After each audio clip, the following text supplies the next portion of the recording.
Hello, Hello, people. hello. Hi, welcome everyone. Welcome to this next installment of the VV tournament series. We are here in VV28. What happens in VV28 stays in VV28. I am your co-commentator for today, Mr. Nico. Here with me is Rosie. Rosie, say hi.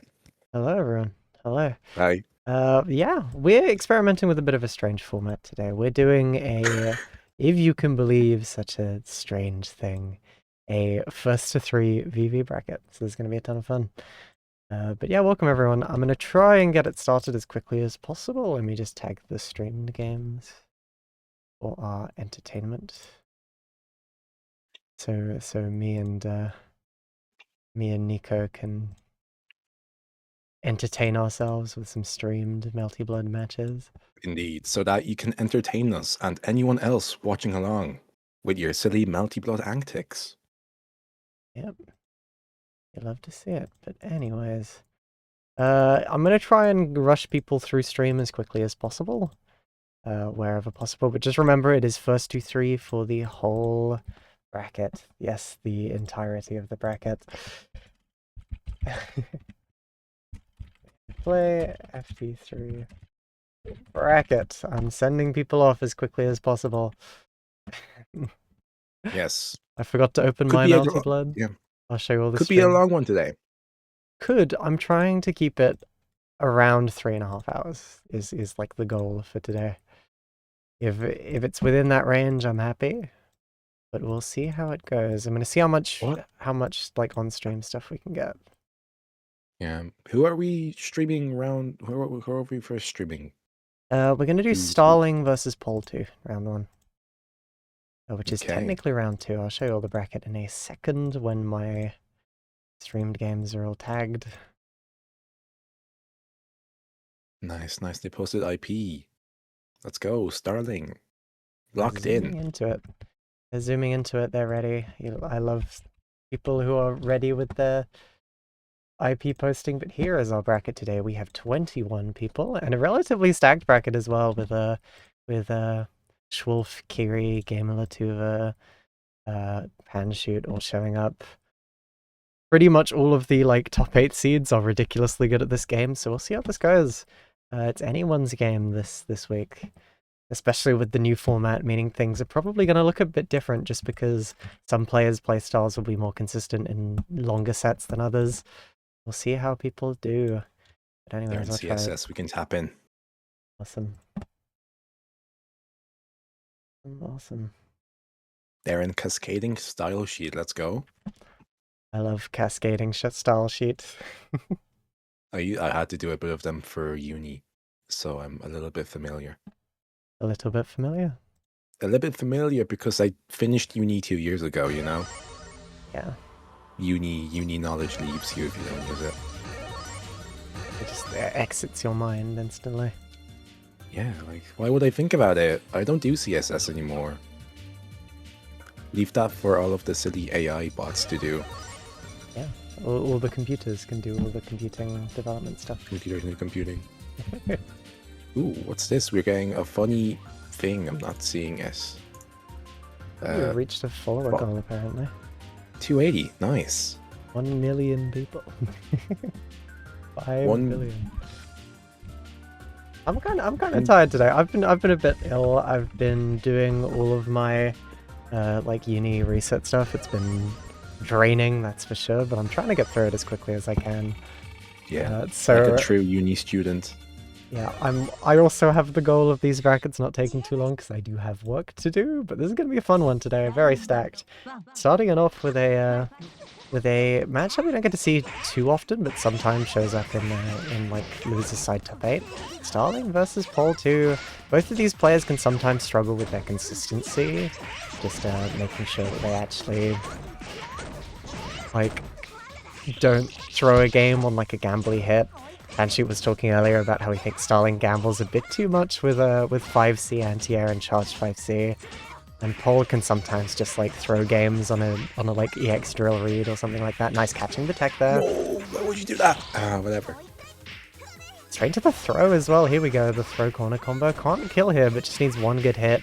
Starling mashing the 5A. And catching that as well. Nice. Look at that. Yeah, straight into it. He's ready. Okay, getting the round start JA, but it's a non-counter hit, so he's not going to be doing much there. Yeah. Ooh, unfortunate. Oh, nice. JC barely whiffing and getting tagged for it. Okay, Paul got him in the corner, manages to safe jump that standing shield. Messing up the loops just very slightly. I think he did neutral jump and didn't drift far enough forwards. Yeah. I love F Moon zero landing recovery. It's awesome. Yeah, it's one of the things I like. I go 2C on defense, straight into the BCB's air throw, throwing Paul in the corner and doing the safe jump. Paul trying to not respect it. I think he was holding up back. Here we go. Some big damage, getting 4.8k off that starter.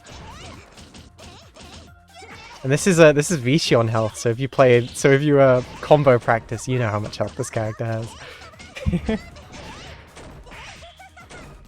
Oh no, drops. Die, unfortunate. Yeah, just a bit too far for the OTG pickup, unfortunate. Can they kill? Aye, just barely. Gotta get going for that reset. Just a pixel of health for Starling. Starling playing the blocking game, but getting caught there with the frame trap. Making it to round 3. There you go. The Someone has to win this game. It's only game 1, people. Yeah, technically round 2, if you can believe it, because we're skipping round 1 stream. There we go, trying to keep him in the corner. Gambling on the stand shield, expecting that standing reset from Starling. Maybe the 2-2A. Oh, there we go, managing to get that back hit. Starling again trying to gamble that standing shield anti-air. Oh yeah, just EX drill out in reaction. Very, very nice from Paul too. There we go, baiting the 5A with the delay off the air dash. Trying to dive kick, but messing up the meaty timing, and he might lose this round off of it as well. They're gambling EX drill again, but not getting the punish. Starling trying to punish with 2C and messing up his timing a bit. Ooh, then we get the clash with the 5C, and yeah, just 2-2A, 2-2A. There you go. Game 1 to Starling. Looking at that. Yeah, Paul trying to like keep the rush down on after that 2-2A. Oh, character switch. Ooh. HR? Whoa. Okay. This is a new one for Paul. I don't think I've seen Paul 2 H-Arc before. maybe this is, as it says on the bracket, Paul 6-7. There we go, nice getting the J at the start, but kind of fumbling that next interaction. Had the frame advantage, but didn't do too much with it. Yes, let's go, DP. Yeah, H-Hawk doesn't have an invul DP without meter, because her 2-2B is not invul. There we go, just trying to jump out there. Barely missing that 2C unlucky, or the 2B unlucky. No conversion from Starling though, but getting a decent amount of OTG damage, just barely not enough to kill. And yeah, run up 2A will do it. Yeah, no jumping out there, unfortunately. Oh god, muscle memory's kicking in. I was about to say it's almost match point. Yeah, not yet. This is FT3. He's got time to mess around. Maybe that explains the character switch. He knows he has the space to experiment a bit, see what works. Nice getting the charged JB there. Into the full conversion. Again, Paul 2 not blocking that setup at all. I think he thinks he has more... I think he thinks he has a bigger gap there than he actually does. And yeah, BC air throw. Starling 2 on the board. Nice and quick. Will we get another character change? Yes, we will. I mean, might as well. It's first to 3. You have the space to. There we go. Returning to his original character from whence he came. Really showing the strength of the format this time. And a different stage as well. Okay, maybe this one will do it. WhatsApp Monger? No, this is Rule 34 Monger, I believe. Allegedly. This is Paul 6-7, not Paul 2. 1, 2, 3, 4, 5. There we go. Wait, this is... Hold on. Yeah, okay. Ooh, just bunkering out. Starling does not want to block there. IDGC whiffing, but he's still got enough frame advantage to get that 2A punish. We go weaving around that charged JB. Gets the JC counter hit into the full conversion as well. That was cool. Nice patience, not pressing immediately after, and getting the tech chase set up. Pull 2. That's perfect. Look. Yeah. Pulling the momentum Kitty says I'm not the same Paul I was 2 characters ago. It's true. It's true. He's a changed man. No, weird button attempt. Okay. And weird button attempt again. Okay.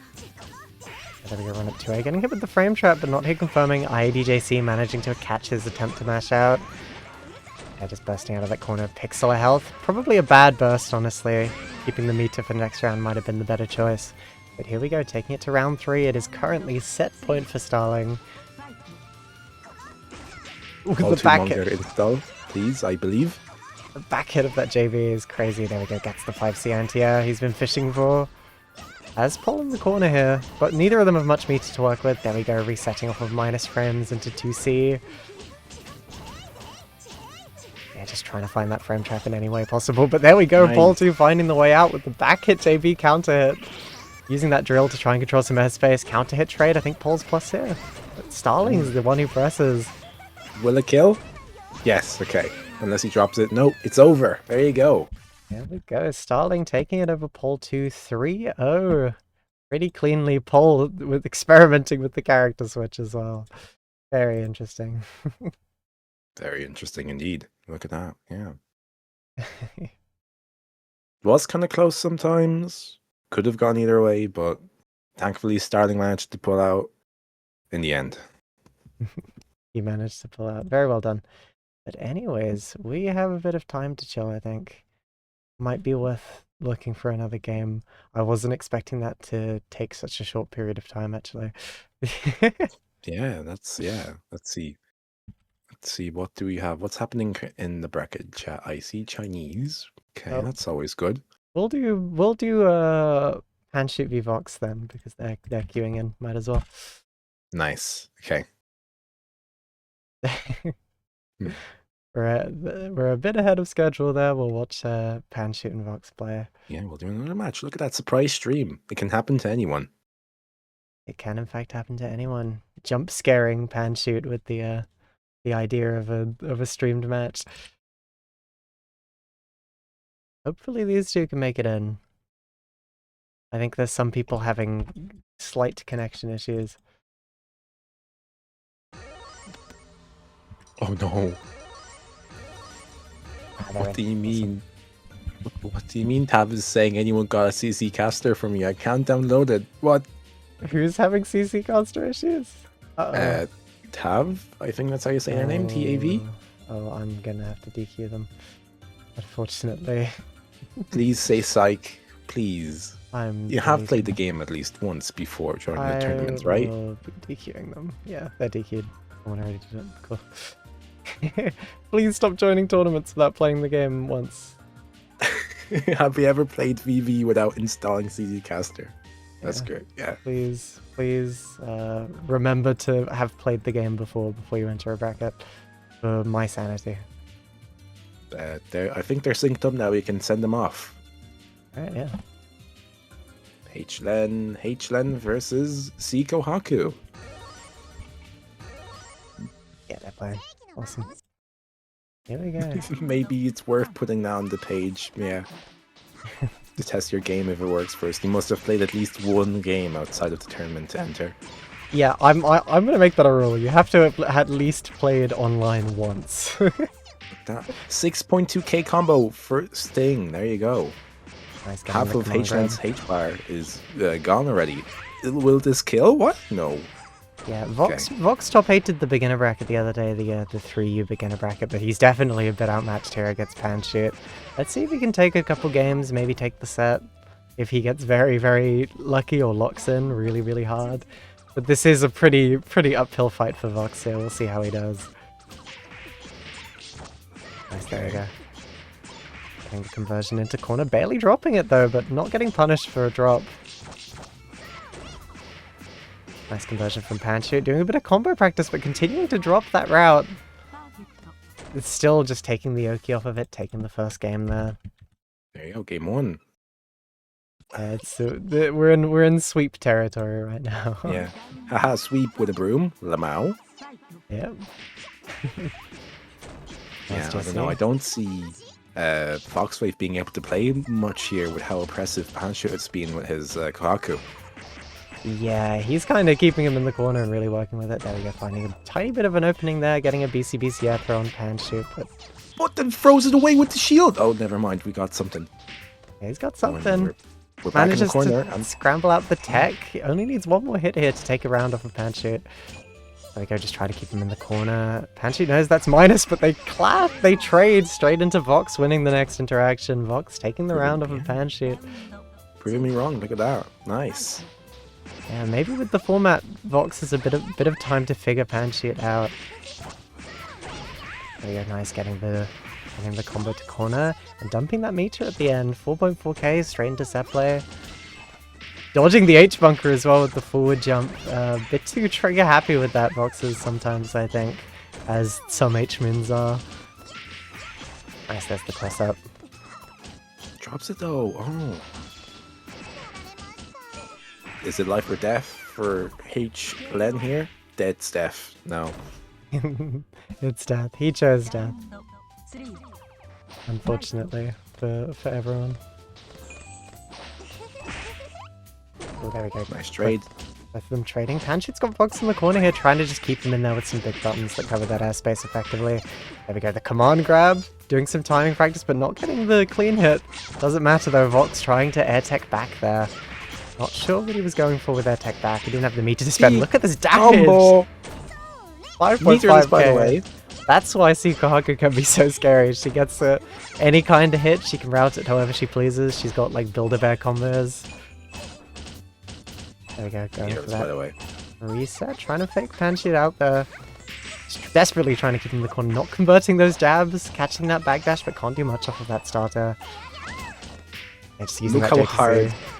Look how hard H-Len has to work to try to do anything against this oppressive Sikohaku. Hard-working H-mins, yeah, whiffing that. And then she gets sniped by Kohaku 2A, and Panshoot takes game 2. Like, it's unbearable here. Unlucky, yeah. The extended hurt box getting tagged, what a shame. Her 2A is so OP, I agree. Her 2A and her 5A are really good. They're so OP, they're like better than the entirety of H-Len. Like, it's like they can't even compete. See? That JB whiffed, and I wonder if it's because Len's like short stature. Oh, there we go, getting the counter, but not converting off of it. It's the easiest conversion if you just press a light button. There we go. J2C, he's really just using H-Len stuff. Len shenanigans. There we go, JTC. Nice jumping over the broom, getting the spike. Nice JTC once again, trying to cover that airspace, but he's being a bit preemptive. Panshoot dropping the conversion there. I think he's experimenting with slightly more experimental routes here. Why not? It's first to 3. He can experiment with them. He also is at set point here. Yeah, he's got some room to play with. Here we go, big combo as well. Has max mode if he wants to dump meter. Yeah, look at this. There's Johnny. Love to see it. Just doing neutral jump twice, hitting that 2B, but not converting off of it. I guess this is his warm-up games. We'll see how this goes. Nice, hitting that JB counter hit. Pushing Vox into the corner. Is it over? It might be over. Look at that. There you go. Another sweep with the broom. Haha, funny. There you go. Sikohaku sweeping this H-Len out of the bracket into losers. Yeah, really putting the broom to work there. Anyways, we're still ahead of schedule. I think I marked too few games for on stream. I should have marked around 1. Oops. Oh well, we'll chill for a bit. Lesson learned. Go. Lesson learned. We live, we learn. We live, we learn. Lesson learned. Yeah. Next time I'll mark 3 because I only marked around 2 in a quarterfinals game because I was expecting the bracket to not last as long. To be fair, we did watch 2 sweeps though, so if it was like a 3-2, it would have been longer. Yeah, here we go. The losers bracket's looking kind of interesting though. Tanuki v Sai. All 2 knocking Ezia out of the bracket straight away. Kind of unfortunate seeding for Ezia there. Especially after having to fight Vox round 1. WhatsApp Monger gets another chance at life. Yeah, WhatsApp Monger return to the world of the living. Yeah, that goes. Game Latuva is currently fighting for his life against the wizard. We'll see how he does. Now, Finazzo's kind of upset a couple players who you wouldn't expect him to upset. He's been doing pretty good recently. He's obviously getting a bit less gimmicky, despite still not being afraid to use HR strong stuff like 6C, charge 6C, Sokodaro, lightning.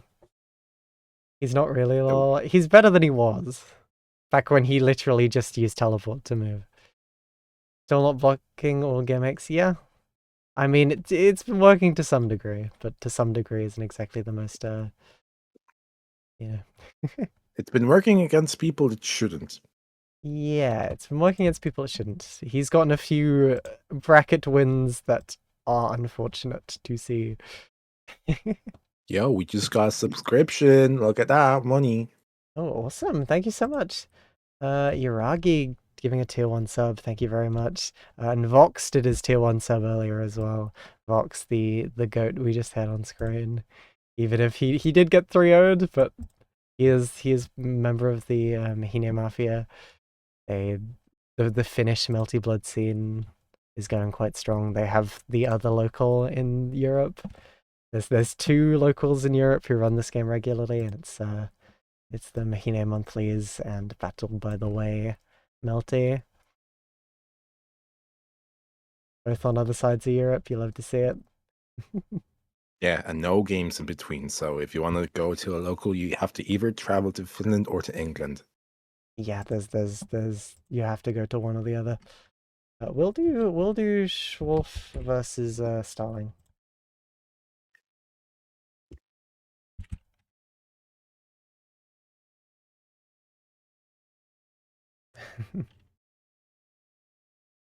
Well, because we have to wait for the Game Latuva. Should we wait for the Game Latuva match, or should we do Schwolf v Starling? I don't know. Are Yeah. they playing each other right now? They're playing each other right now. Yeah, it's And a bit of a fumble because we're not used to the FT3 format yet. I was just wildly guessing as to how long it would take to get started. I mean, it's interesting because both of these players we've already seen on stream. So it's more so who do you want to who do you want to see them play? Yeah, that's the main In thing. this I'll case. wait for the Game of Latuva Redhead Prince thing. If you're not on stream, play your game is the general rule.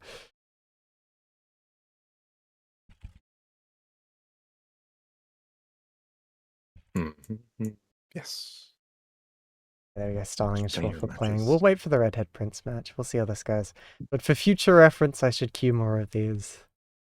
Noted. This Maybe. is our test FT3 bracket. If you want Again. it's Please remember, if we went 3-2, that might have been like 2 matches in one, you know? yeah, it was a bit fun. I think we should do 3 at the start for next week, and I should pick games that are a bit less sweep heavy. Let's just say. Yeah, these were sweep heavy. I mean, to be fair, did you expect Starling and Paul to be so sweep?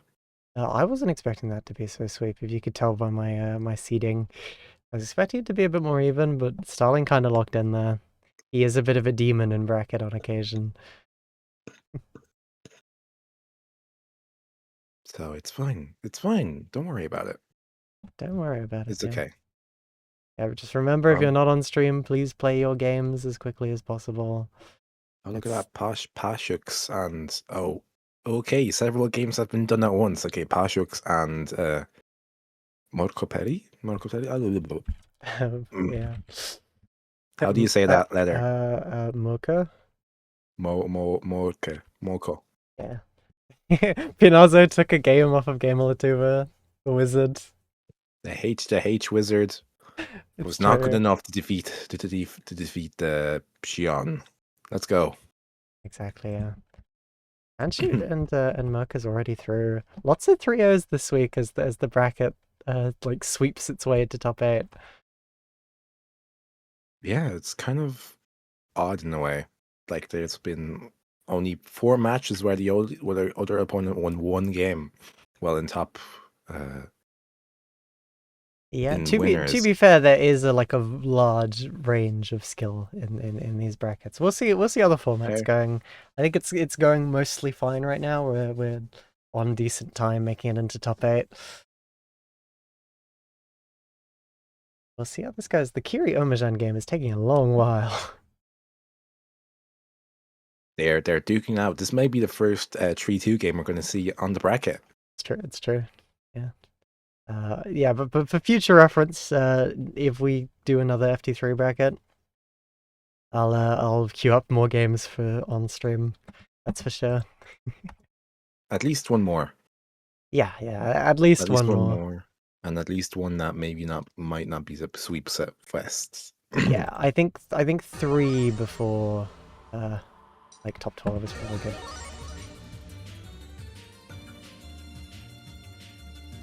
But yeah, we're going into winners quarterfinals here. Redhead Prince versus Gamer Latuva.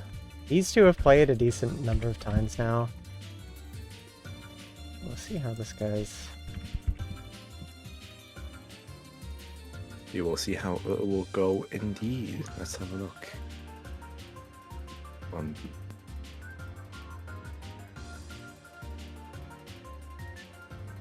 Waiting for these two to sync.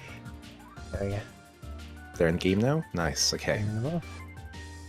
Pansheet's made top 8. Yep, on winner's side. Of course. First one to make it top 8, by the way. Look at that. Hell yeah. Yeah, we're on good time right now, but I think it's just the quantity of sweeps. Should have queued up more games so we had a bit less downtime, but from here on out it should be mostly smooth sailing if the losers bracket can keep up. Oh, there we go, nice. Around some of that pressure. Shooting the gun there. Kind of gambling with that overhead. Kind of came out of nowhere. Very interesting choice.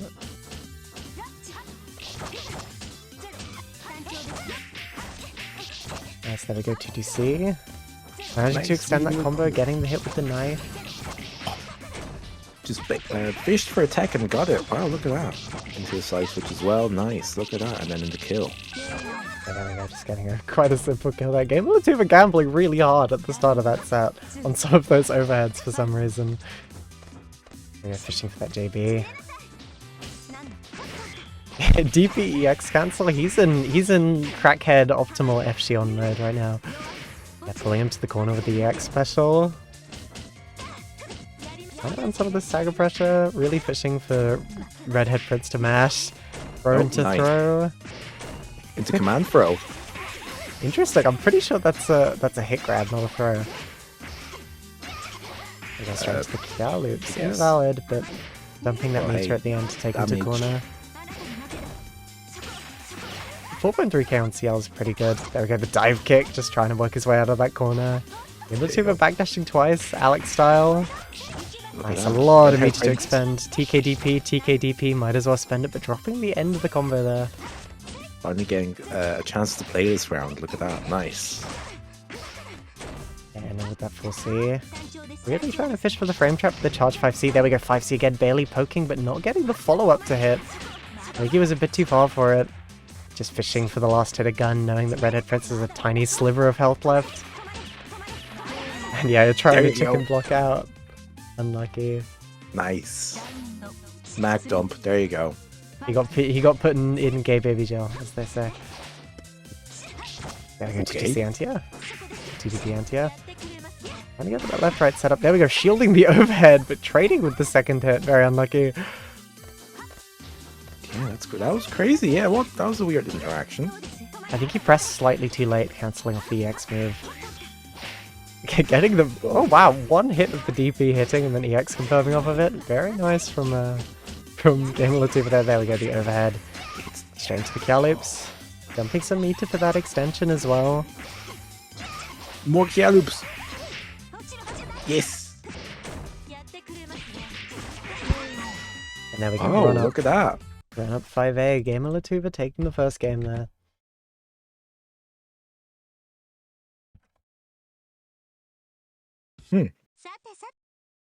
Okay, that was certainly an interesting game. I like that. Okay, let's see if Gamer can keep this up.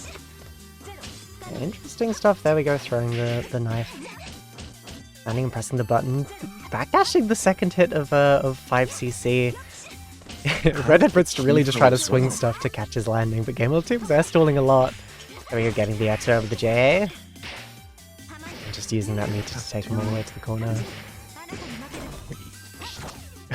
Immediate ADP on Wake Up. Very interesting. Not even one of her invul options. Just a pretty fast move. They're going in some funky mix, getting that throw. Into another throw. one. Oh no.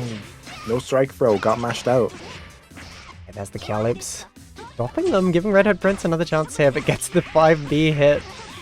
That button is crazy big and has the special trait of just anti-airing a lot of stuff. Again, putting himself in the corner, very unlucky there. BCBC, DP, air throw. Tiny bit of health left. They're both on like last hit situation, but there we go, catching that jump out with the 4C. Very nice from Redhead Prince. So you're getting the air to air with the JA. Barely missing the EX dive kick, unlucky.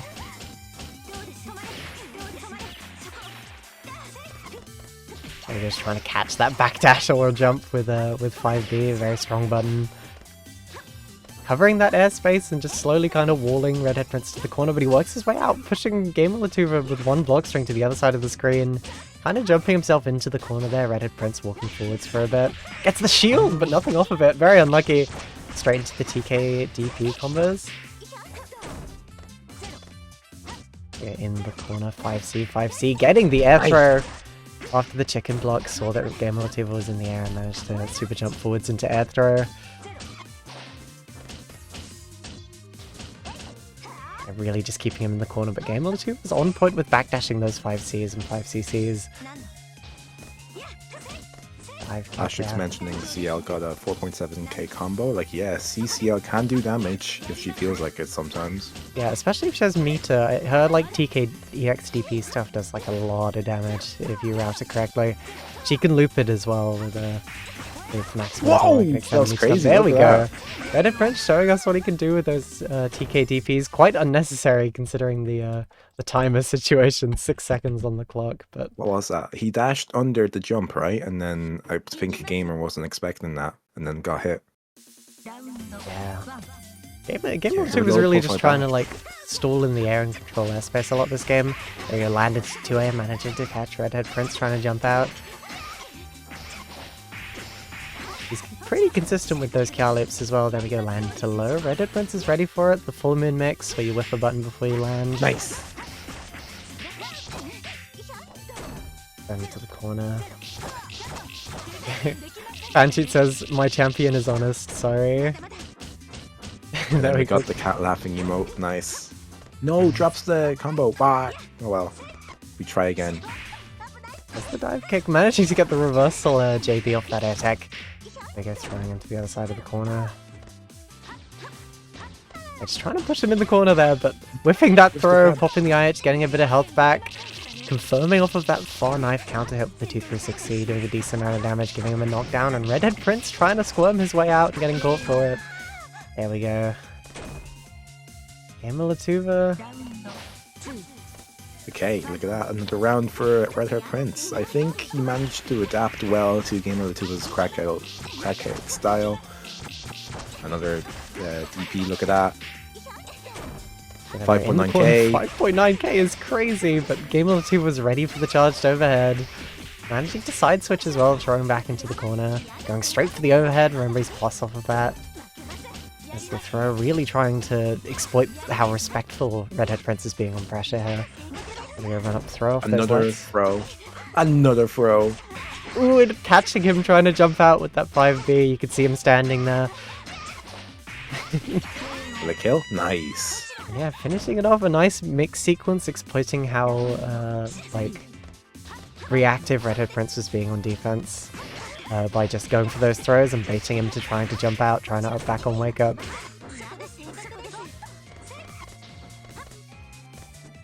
It's barely whiffing air buns at each other. Redhead Prince just racking up, taking some space, trying to set up those projectiles. Nice reversal dive kick, managing to tag Gamer Latuva there. He wasn't ready for it. No, drops it. 3.1k is respectable though, nice. Yeah, still not bad damage for a dropped combo. There's the side switch into low. Redhead Prince trying to be kind of tricky with his movement in these Oki situations. CL doesn't have the best, like, mix on Oki, but you can at least be fancy with it, try and catch them off guard. So again, makes the DP safe, look at that. Okay. They get a counter hit as well, but there we go, dropping the Kia loops, catching that attempted backdash with the throw. Going for the fuzzy setup, but yeah. There you go. But Redhead Prince manages to mash out, I believe, and then take the game. 2-1. Second game currently 2-1. Remember, it's FT3. So they still have to go. No GGS yet. Does he know? Does he know? Do they know? Does he know? Maybe they're just taking a wee little rest. Look, they do know. Okay. Yeah, he gave Redhead Prince dropped a GG's in chat. He dropped a GG's. What are you standing up for? I'm expecting this to happen multiple times today. Yeah, nice 2A mash. Someone else did right before him. Maybe confused by that, true. Okay, nice gunshot. Underworkers are up the corner. Nice use of JB, quite a far-reaching button. It can be quite nice for just covering those airspaces right in front of you. Getting the back hit on it as well to keep Game Super blocking, finding that next hit. There you go, 4.3, nice. Yeah, going for that overhead, but getting mashed on. Not close enough for that conversion that Game Super wanted. The defense is a lot of meter to spend, and you know what that means with CCL. Should use one of her many reversal options. There we go, whilst on max mode, might as well use that TK EX DP as well to finish it off. Starting the next round with 200 meter. Power Seaman mechanics. This red-haired prince guy is kind of clean here, right? Pan shucks. Yeah, he's really showing off some of the CCL routing today.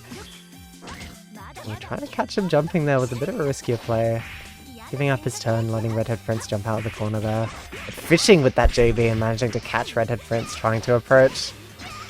There we go, starting it off with the cow loops. Only needs one good hit to finish it off here.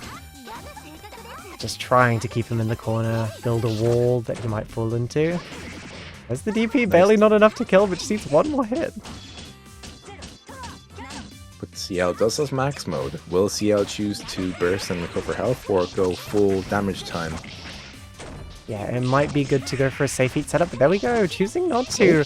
Redhead Prince has the balls to just commit to it. He's on set point, he just needs one or two good hits, trying to bait that DP, keeping him in the corner, catching that jump out, and there we go! There you go! That's how you do it. He didn't need healing, he knew he didn't need healing, just gonna play that Oki situation, try and bait DP, like keeping a safe spacing where DP won't hit him, and just catching him jumping out of the corner there. Very well done from Gamelatuva. Very well done. Big gambly, but it played out. Or from Redhead Prince. Very, very well done. I'm getting people's names mixed up today. I'm slightly out of it. My apologies. I'm ill. That's what being sick does to you. It's okay. We are both handicapped, let's say. Okay. Indeed, we're both handicapped. Gamelatuva says, once I start using shield, everyone is dead. Uh-oh. But next up, we have Kiri versus Robo. This is going to be an interesting one. How's the losers bracket going? Flippy beating Vox 3-2. Pretty close game then. I think Tanuki minus 20. How has this happened? Tanuki minus 20? What? How do you go minus 20? Huh? That can't be right. What? What happened there? What? That can't be right. Did she DQ? Maybe question mark? Maybe Sai killed Tanuki so hard. I don't see a GG's in chat. It might have been, oh well. It might have been the destruction and Tanuki was like, I lost so hard, I lost minus 20. I'm gonna do that. Last time I checked, this isn't a first to 23, so I don't know how that could happen. Lost 20 R points, have to put it on the score, you know? It's true. She kept going, maybe she kept going rematch 20 times. Let's see. Oh yeah. Yeah, Tanuki did some slight sad posting in the bracket chat after that. Makes sense then, yeah. Yeah, it happens. It happens. Nothing to beat yourself up over. Brackets are hard. They're difficult. Remember that tomorrow is another day and you can try again tomorrow. Well, you can try again next week. Well, Next week on VV. Yeah. As much as daily brackets would go kind of hard. We can try rematch Sai tomorrow and then see if we can get the run back. And if not tomorrow, then the day after. And keep going until you do. Yeah, okay. Robo versus Kiri. Kiri pulling out the, excuse me, C Neko mech? Oh, he's experimenting a bit. He said he didn't want to play C-Walk for some reason. Maybe, so this is his pick, it seems. Still, nice conversion there. Kiri's shown what he can do with his secondaries. He can get pretty good in these characters pretty fast, especially with the like F Hisui that he's been having a ton of fun with. Yeah, no. What's Kiri with the what the Kiri and side characters? He's got the HPCL. Now he's got the C Neko mech. Yeah, he's impressed me a lot with his secondaries, especially his F Hisui. I haven't seen his HPCL yet, but I've seen the GIF. I've seen the GIF, if you know what I'm talking about. There we go, nice, getting the fuzzy in the corner as well, the double overhead. Robo was not ready for that. One round on the board for Kiri. Kiri is definitely someone who can outplay people on his secondaries. He's a fast learner and a very, very solid player. Nice catching that back tech with a kind of risky like chase into JA counter hit. This might be the Ryugi counterplay if you think about it.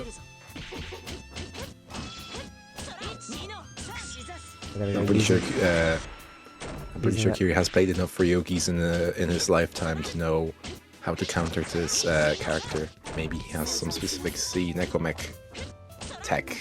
Maybe his guard's getting kind of low, trying to jump out there and getting caught for it. There we go. Really got to start EX guarding. There we go, but just bunkering out with a tiny bit of guard left. Just trying to control that airspace, hitting his Neko. Builds a bit of a wall when you hit Neko down like that with charged JC, but there we go. Robo managing to take another round back. Nice. Round 3. There we go. Robo adapting, we love to see it. Yeah, JC, the Neko being hit as well. There's some funky stuff you can do with Neko setups, and some people aren't super good at like looking out for Neko. Robo lost against Mag and Cheese's C Neko mech yesterday at the end of the stream. Just barely though. It was a close game. It was a 3-2.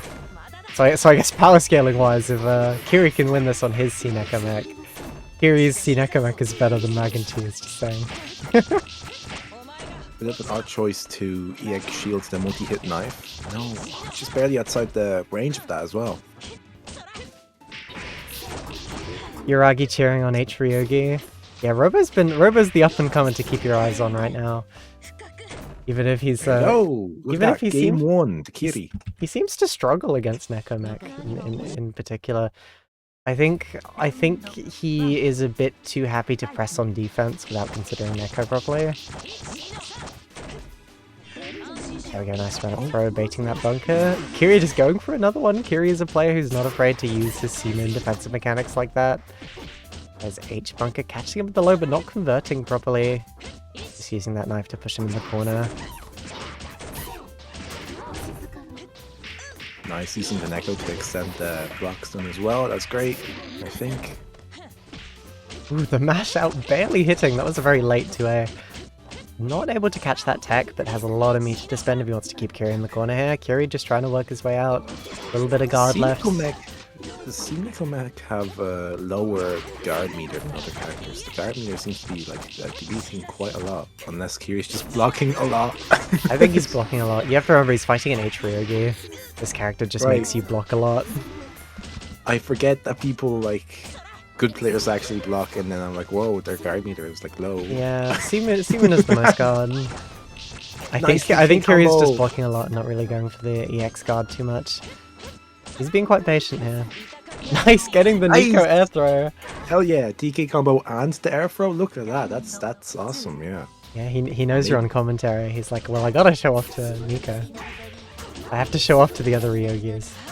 Yeah, I can do TK as well. Nice whiff punish on the knife. Look at that. Nice getting that throw, and not much you can do here other than try and bait stuff. But there we go. Not converting properly off of the 2C. Really unlucky. Kiri using that C bunker to get out. He knows that it can be quite effective against tighter block strings where you know the timing. Really, what Robo should do to deal with that is just delay his block strings a bit more. Try and catch it like that! There we go, catching his attempt at getting out with the delayed Another 5C. TK! You love to see it! But no knife loops from it, unfortunately. I don't think Robo has that combo down yet. We're gonna run up throw, going for that overhead, but Robo sees it from a mile away. Can't do much because Neko is on screen. You have to always be cognizant. And a 2TC out, and it works. Robo, no, Oh, drops it. Oh, this cost him the round, maybe? Question mark. Oh, barely not. Let's see. Try to gamble shield, Robo. He had the winning hit there to give him a game, but just kind of fumbling on the end of there. He's struggling a bit to combo this character for some reason. But I don't think Mech has a strange hitbox compared to other characters. Yeah, again, just not considering that Neko enough. Controlling that airspace with the charge JC hitting Neko. Oh, Mech does have a weird hitbox, okay. Okay, Mech is weird to combo then. Ryogi players finally understanding how it feels to try and combo Ryogi. This is like karma. There we go, trying to keep Kiri in the corner here. Nice EX guard, getting that wrecker. Kiri just mashing 2V off of it there. Ah, there you go, okay. Unfortunately, Robo wasn't able to take a game, so now it's 2-0. 2-0 to Kiri right now.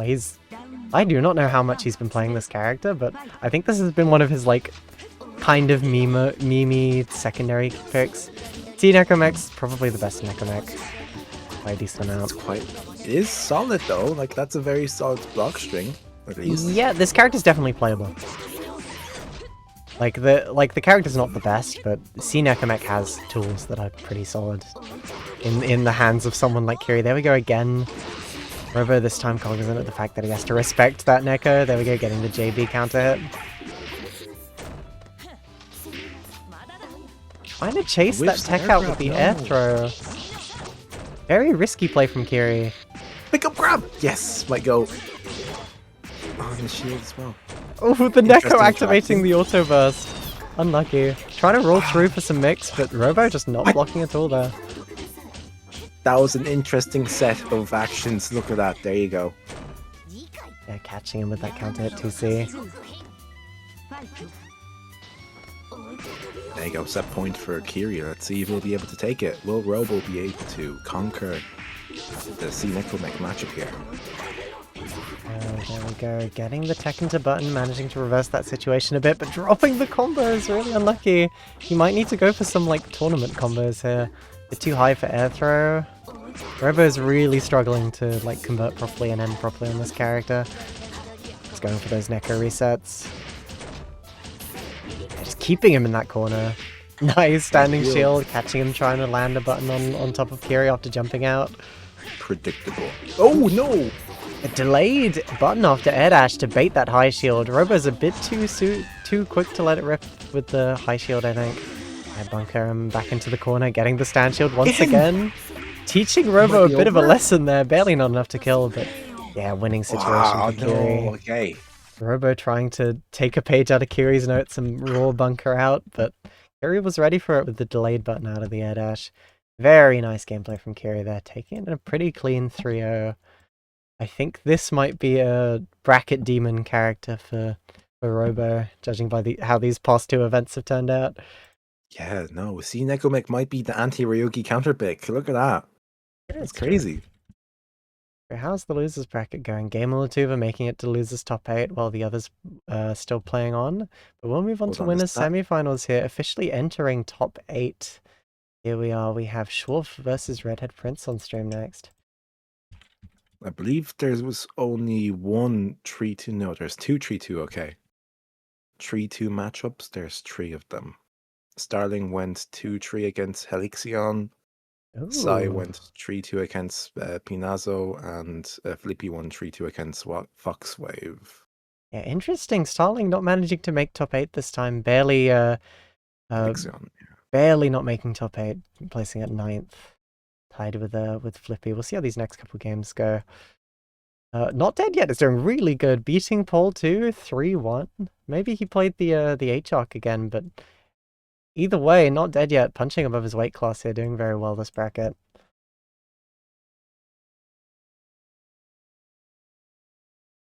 Yeah. No, Starling's now dooming in chat as well. No. Everyone's dooming this week. This is what FT3 does to people. It tears people apart. At least when you lose an FT2, you get to go, ugh, FT2. What a format. Nah, no. This might be the doomer day, honestly. People seem to be down today. Yeah, I don't know what that's about. I have the excuse of being ill and having a bunch of university work, but my mood's pretty up right now because VV brackets always make me happy. I get to VV brackets watch fun my time. favorite game. Sure, Maybe not fun for the losers, but you know, we ball. I've banned myself from playing Melty Blood until I get my uni work done. So this is kind of like the Squidward looking out the window image. It's a cheat meal. You're having a cheat meal of Melty Blood. You're going to watch some. Losing the most unlosable rounds. Yeah, it happens. I know the feeling. Don't worry. I've lost to HNAC on stream more than anyone else ever. So I do know the feeling of being like, I should have won that. Although for the record, that matchup is like losing for my character for the record. I will die on that hill. I have evidence, I have the doc. Okay. Schwolf versus Red-Haired Prince. We are gaming.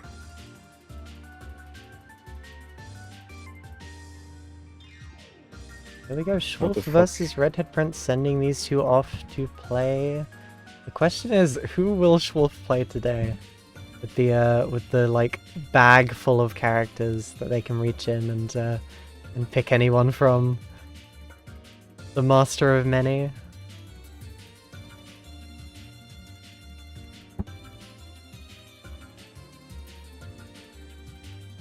Rather than just chilling for a sec.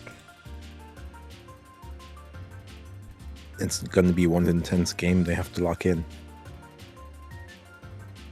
Alright, sending these two off. There we go, hovering over the maids.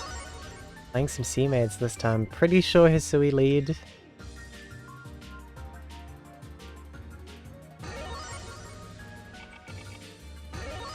Darling said he played C-maids versus me and I didn't even bother playing the full FT3. Ah, rip. Best try, that's for sure. There we go, nice. Getting the JA straight at the start of the round, but no conversion off of it. At least has Schwolf closer to the corner, but Schwolf finding that JC hit straight into the Yaya loops. Here we go. Nice, getting that clean DP ender. Going for the strike throw. There's the plant set up, throwing before the plant comes out. Has him pinned down with the Molotov. Truly showing what this character can do with the like Kahaku assist and Hisui strike throw. There we go, throwing before plant once again. Redhead Prince being a bit too like passive on defense here.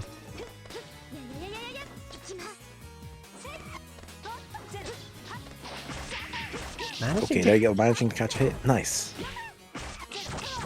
Ooh, the overhead. Getting a bit of OTG damage as well. Nice, comboing into the shield work. Gambly shield there. Schwolf just holding the hold shield and managing to convert off of it. Very nice. Taking the first round there. It's looking pretty dire for Redhead Prince. I think he needs to adapt on defense a bit. Nice, there we go, run up, using that 4C to try and control that airspace, stop him from jumping out. Notice how Red-Haired Prince has not used the DP input once. Yeah, he's being as patient as a saint right now on defense. He will sit there and block, even to his own detriment. There we go, going for that throw, but whiffing as a throw protection might be part of the mix-up to whiff throw there. There we go, just pressing straight away. Redhead Prince trying to jump out, expecting that run-up throw. He's conditioned now. Schwolf has fully gotten into his head. Attacking the throw, but yeah, still have to deal with Kahaku plant. Schwolf, what the hell was that? Schwolf is a monster. Schwolf is crazy good at this game, what can I say? Corner monster. What the hell? Kohaku lead now? No, never mind. Okay. I was tripping. Nice counter hit. There you go. Managing to actually play the game a little bit. Oh, nice use of the dive there. That would be cross-up protected, but he does go for these like cross-up low or same side overhead there. Maybe that's why Schwolf was stand shielding earlier. Nice getting the no-tech conversion. Redhead Prince knowing better than to try and tech there with Hisui on screen. There we go, getting teching there though and getting caught for it. Best not to tech out a corner against this character unless you're very sure what you're doing. Not managing to convert off of that, but took a decent amount of damage there. Stopped a decent amount of healing. Teched and gets catched. Fuck. Alright, so over. Yeah, Redhead Prince getting no health back from that heat. Really unlucky.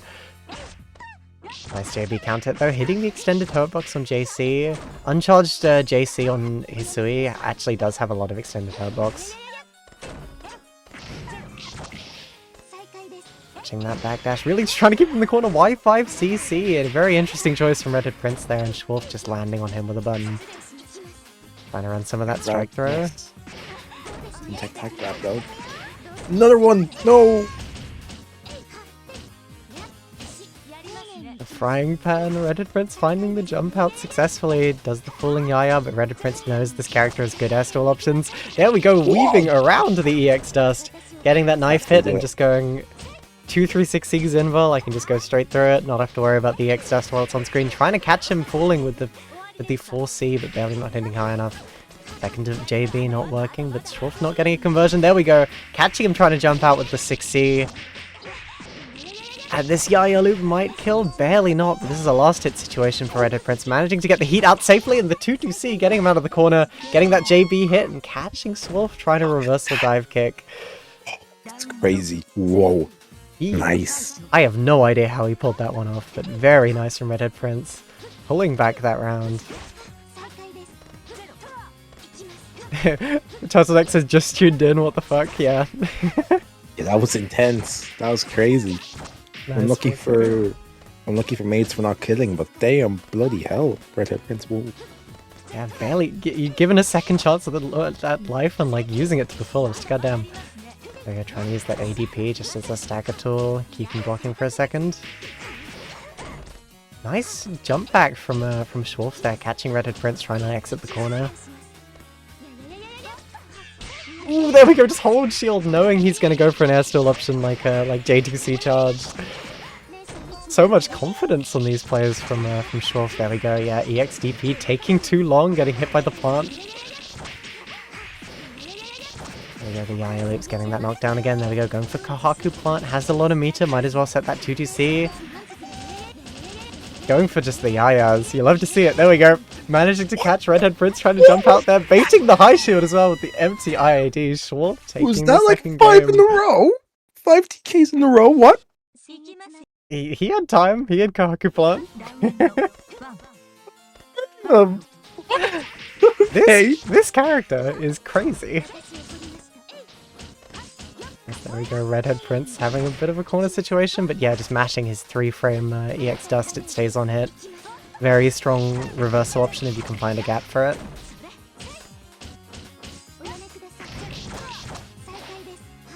Ooh, there we go, nice shield. Combat melty, nice. I don't know what that means, but yeah. There we go, just the charge 5C. Redhead Prince respecting that charge 5C more than he probably should. There we go, the hold shield once again, baiting the charge dive kick. Schwolf is fully in Redhead Prince's head, knowing how he's going to try and leave this corner. Catching that landing by just standing there, letting him land at a range where he can't hit him. There we go, Schwolf going for those baits, trying to bait that throw attack, but... EX dive kick, immediately heating him back into the corner. Schwolf is not letting Redhead Prince breathe at all. 2C going under the J214A projectile. Gonna get that throw, Redhead Prince teching, but forgetting about plant. Please hold back after teching there. EU multiplayers don't have object permanence, is what I'm learning today. Between this and Neko. There we go, the Yaya. 4? No, 3 of them, okay. Very plus, like Full Moon, Air Yaya has no landing lag out of it. Okay, nice, really pressure here. Really just keeping in the corner. The tip of TK Yaya. This guy's crazy. Lands straight into 2C. That 0 landing lag really showing what it's worth here. Invalid Yaya loop, but still has the knockdown. Red Prince has a lot of meter to work with, but I think he's terrified. Yeah, just burst out. Do not want to be blocking this lunatic. Another up drive, spot dodging it, but immediately getting heated back into the corner. What? Hitting those TK Yayas like Black Flash, you're true. Oh my god, 2B anti-air. Interesting stuff. There we go, catching the tech, but not converting off of that 5A hit. I think it's over. Barely not. Redhead Prince has had a sliver of life before and pulled it back, but there we go. No, not this time. Look at that. 3-0 to Schwolf. The cracked C-Maids player. What? That was insane. What the hell did we just watch? That was... a murder. Yeah, we just watched someone get murdered live on stream. I'm crying a little. That was beautiful. 3-0 to Schwolf. The incredibly clean C-Maids pressure Hisui lead. Crazy stuff. But next up we have Kiri versus Panashoot. Holy moly. Ugh. Yeah, that was some of the gameplay of all time. Someone clipped the like 7 Yayas in a row. That was quite funny. That was losers going Robo and Not Dead Yet, seemingly having a pretty close set here. Mirko making it all the way to top 8, knocking Sai out at 9th place. Sai has had a very good run, knocking out the Wizard as well, 3-2. Pinazzo's one of those players who I think will be negatively affected by first to 3, and there we go. Robo beating Not Dead Yet in a 3-0 set. Very, very nice. Congratulations, Not Dead Yet, for making it to 9th place. Very well done. Not Dead Yet, yeah. Sai, Starling, and Flippy for making it to 9th place. We have okay, Kiri says to prepare for the worst set yet. Okay. Oh. That sounds interesting. Yeah, I wonder what he's prepping. He said he didn't want to play Seawalk today, so I think he is going to play one of his secondaries. His Hisui would definitely be a like fun match to see, but his other characters might be a bit of a wash. Panashoot, playing a character who doesn't have to think that hard about your opponent's character quite often. Is he gonna pull out the HPCL maybe? Question mark? Maybe some unknown character. Maybe we'll see in a second. He is hovering over HPCL on the character select screen, so I think he's giving it a go. First to 3 is a good time to experiment. And Panashoot's deciding to go with the H Kohaku. Interesting. Yeah, okay. That's what we're doing.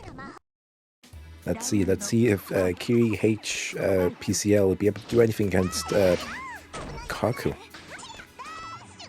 Yeah, there we go. He's been learning this character recently. He's been having a lot of fun. HPCL is kind of a feast or famine character to some degree. Her defense is legitimately terrible. But she has quite strong offense. She gets like a left-right 50-50. Obviously it loses to shield, but she does get it off of most of her hits if you route correctly. And she has the falling lightning. Yeah, unlike her sister Crescent Power CL, she doesn't have access to Sea Moon defensive mechanics. Very nice, the bomb setup. Oh yeah, Panashoot's playing H Kohaku. I just like started looking at the other side of the screen. Both of them using their secondaries. Dude, Kiri could pick any other character, but instead decided to choose one who gets destroyed by any Kohaku. It's an interesting choice, isn't it? Yeah, there we go. That's the OTG pickup. H Koha's pretty good at converting off of stray OTG hits like that with that pickup button. Barely dodging the lightning there. Yeah, Kiri really just experimenting right now. Trying to catch that tech with 2A, but barely not reaching. Using that air lightning to control the screen from up there.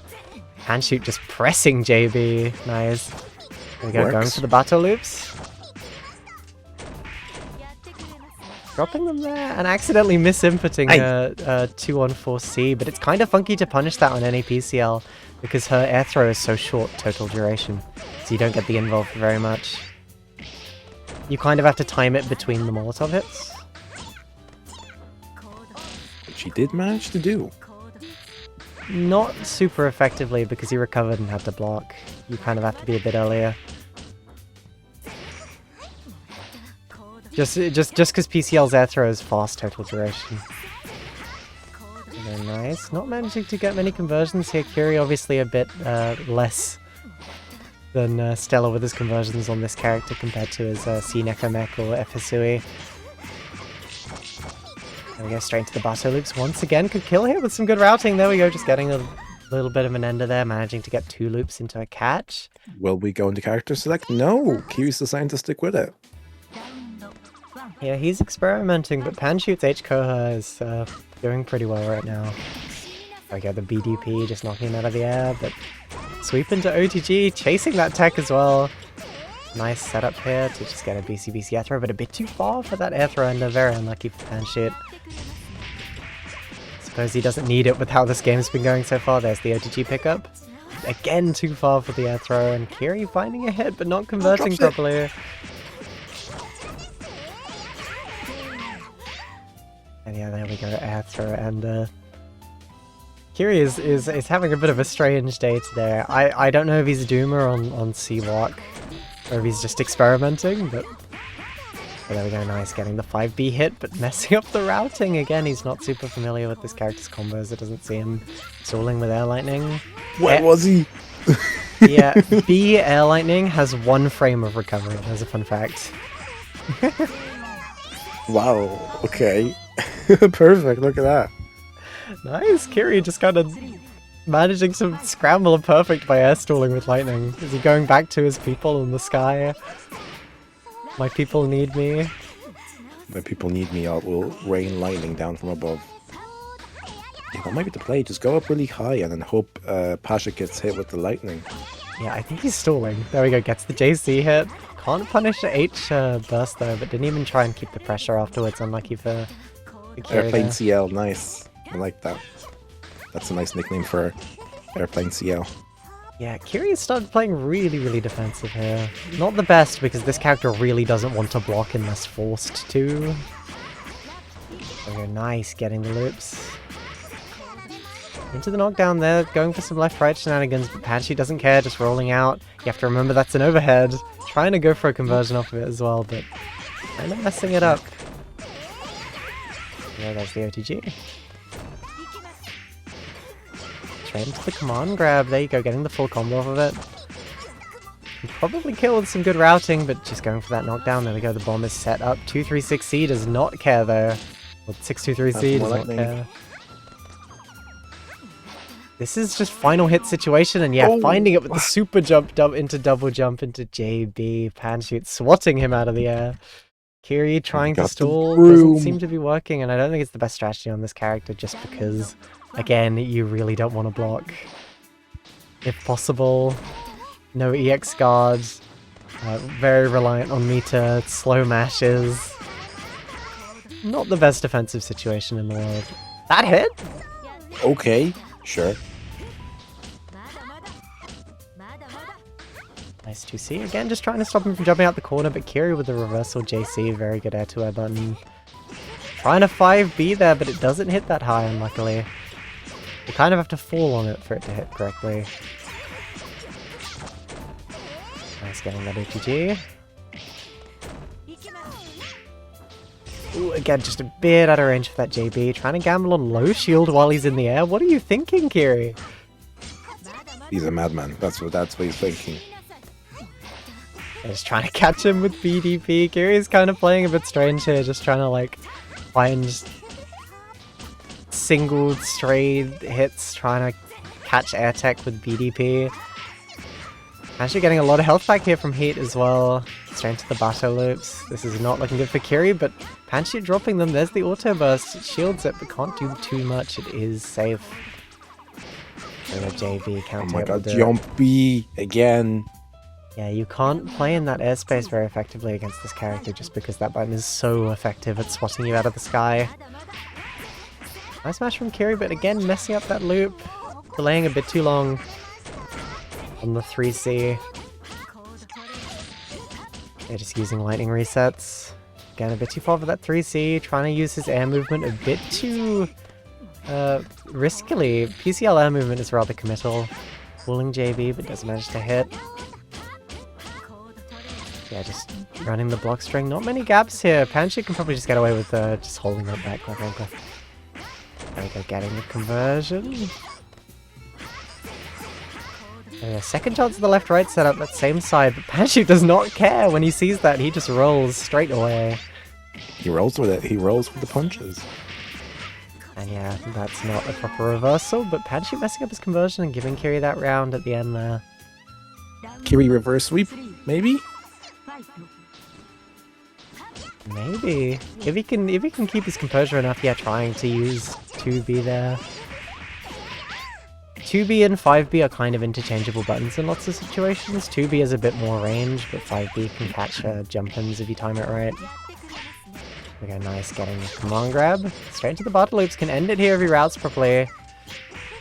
Yeah, possibly will they kill? Will they kill? Nope. Just going for two but loops that and getting the command grab, there we go. Anshu taking it 3-0 over Kiri's HPCL with his H Kohaku, very well done. Yeah, interesting use of secondaries from Kiri today. Here we go. In our sitting pretty in winners finals, we have Schwolf versus Panshoot. We'll see how that goes later. But first, the losers bracket. We'll do Merca versus Robo first. Interesting.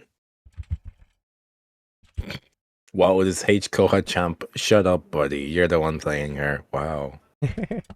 Yeah, this H Koha character might be broken. Also, that wasn't Panshoot, that was Paxnut, his brother. A different guy, I promise. Sorry, the names are hard. Kohaku's OP, bro. This is known. It's true. I let my evil twin brother play. Come on, guys. Yeah, I met his evil twin brother at OTB. He showed up for a cameo at one point. That's crazy. I can't believe that. I can confirm the existence of Paxnut, his evil twin.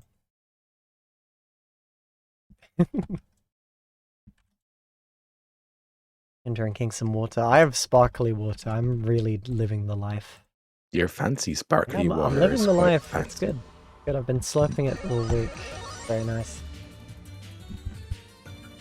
We bought like 12 big 2-liter bottles of sparkling water, and my house is just going through them one by one.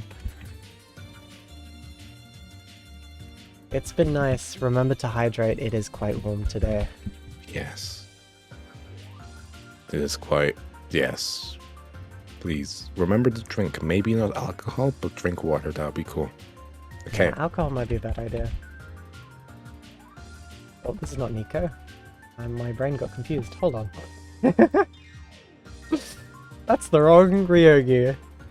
Congratulations, Whoopsie. Nico, on making top 8 of this bracket while commentating. Yeah, I'm so good at this game. What can I say? Oops, my bad. I decided to go green and pick up H Ryuki. What can I say? Yeah, it's true. You've given into the dark side. This is green mode, Nico. Maybe this is your What evil stage? twin brother. Maybe. Maybe that's what I was Robo fucked up is. in evil. This is the happy-go-lucky stage. Let's see if the Finnish F3S will be able to do anything against... Round start DP. Okay, buddy. Sure. Quit gambling. People saw that it's first to 3 and they're like, oh, I can gamble. That makes the matches interesting. Okay, we ball. DP once again. Nice. Just holding that and catching Robo trying to delay mash. Robo's a bit impatient on defense on occasion. There we go, stand shield, catching his attempt to forward jump JC. I think the blood heat very early though, he's doing something. We're gambling, we're having fun. Yeah, strange F Reese shenanigans going on today. On occasion, yeah, he doesn't like blocking, let's just say. He fuzzy mashes a lot, he bunkers. He's an H-man, you know how it is. He's a Ryogi player, they don't block. Except maybe Eleanor. That's true, but there we go, the delay mash, catching Robo trying to bait defensive option there. I think he was expecting another DP after seeing so many. Maybe that's the like conditioning, you make him watch like 500 DPs to make him think you're gonna DP on wake up. Nice sweet combo, 3.8. They're getting that The frame trap burst. with the auto burst. There we go, once again DPing. Mocha is not afraid to just kind of like DP Oh no, drops it. in those situations. Nice air threat, and choosing to play quite patient there. I think the DPs are getting to his head. There we go, baiting the stand shield. Robo's has been kind of looking for those. This character can be weak to stand shield because she does have so many like common mids she uses to end or continue high pressure. Do it. Nice jump in, jump C into killing. There you go, nice round. There we go. Robo put himself in the corner straight away there. Interestingly enough, Mocha's deciding to like not go for the ender, but instead just like continue his pressure. There we go. 236C going through his mash attempt, but 236, pretty ignorant wake up option.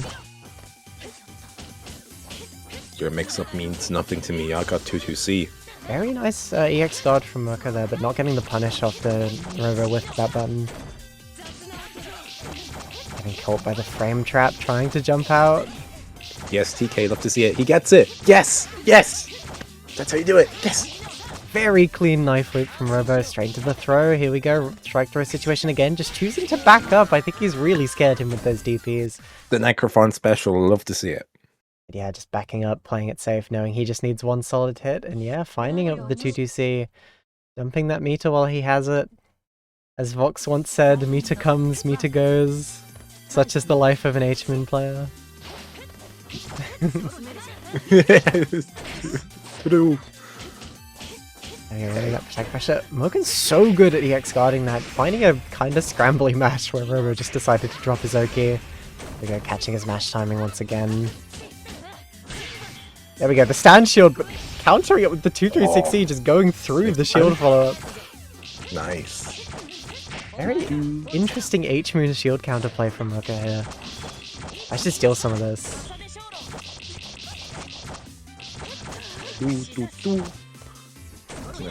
No, he drops it. No, tried to do some knife loops, but didn't quite work.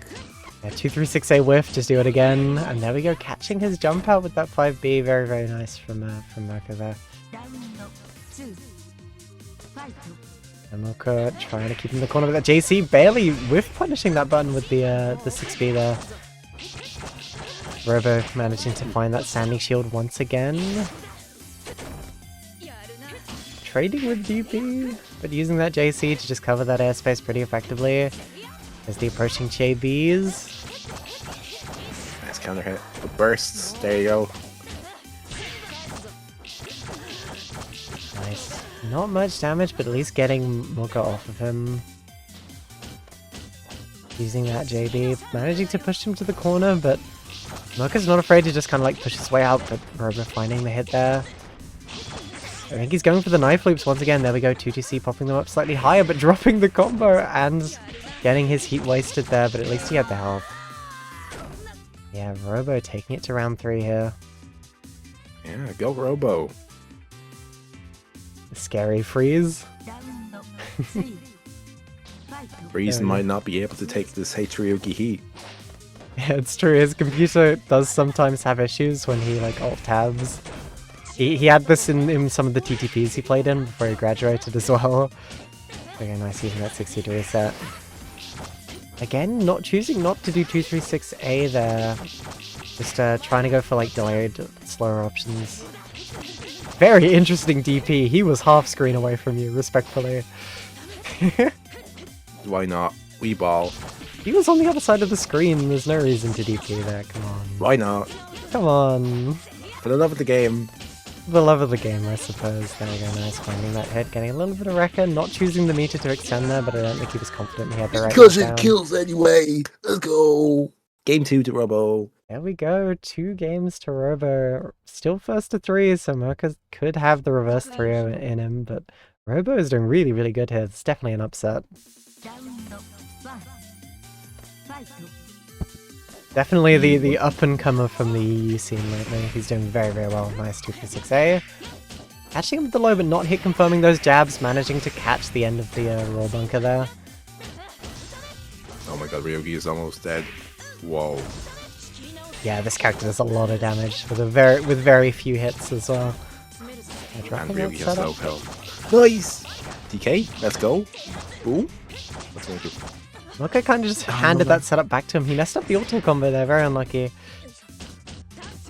We're just running that stagger pressure, but 236C is going to get Moko out of this situation, push him out of the corner. There we go, the same side overhead, but Robo was ready for it with the stand shield. He's very trigger happy with that.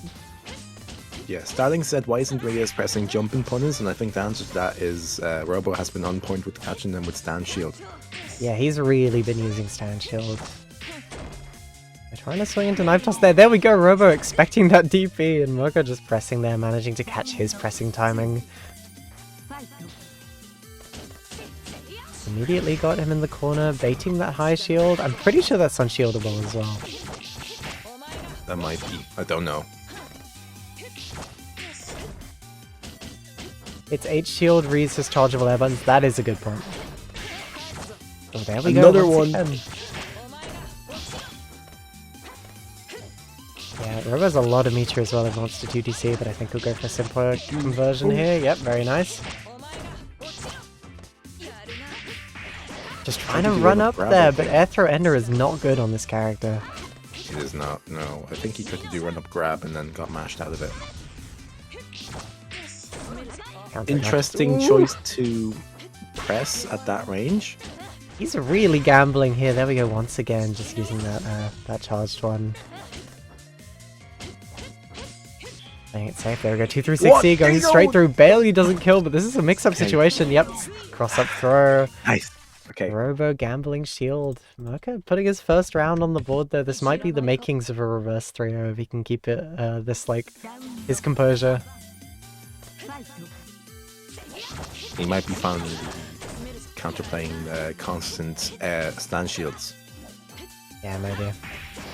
Gambling shield once again. We go 2-2-C going through that. Already has Moko in the corner here. Another. Yeah, but he's just been sniping from full screen with his knife. Oh, there we go, counter poking his buttons. Again, the shield! I think he keeps going for charged JC when he could just do uncharged one and hit sooner and not have to worry about shield.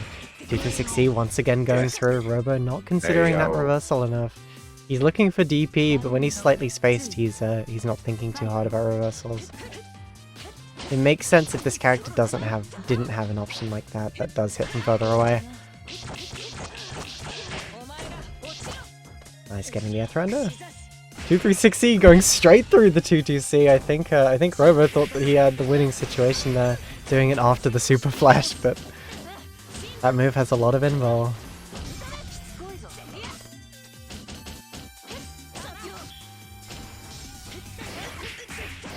I think in terms of adapting, Morpher might have adapted to this H Ryugi. This could be a reverse sweep, yeah. Yeah, maybe he like picked his controller up off the floor and stopped playing with his feet or something, because he's doing really well. That was a really good round for him. 2-2 right now. This might be an FT3 moment, because Robo won the FT2 technically here. But if Moko can pull this back... Yeah, pushing him into the corner, barely remember, missing JC. You're losers, you need to lock in. Come on. Oh yeah, going for empty throw, trying to bait stand shield there. He's seen it too much. Robo's playing a lot more defensive this round, kind of trying to like take some space so he can use JB to threaten airspace. Yeah, like that, the falling JB. He's trying to air dash in there, but getting tagged. There we go, 2-3-6-C going straight through and catching him. Set point for Moko. Yeah, reverse trio, look at that. This is the power of the first to tree format. You're right, Starling, yeah. Here we go, Robo immediately starting adapted. off pretty nice there. Messing up the mix setup, really unlucky. Nearly got tech chased as well, but just a bit too late with that button. Grabbing the knife, there you go, time for block string. Yes, let's go. No knife pickup, okay. Nice tagging him with the run up low. Very nice, but trying to go for the extended run up. Moko just doesn't care, he just immediately presses that button. Moko with the throw.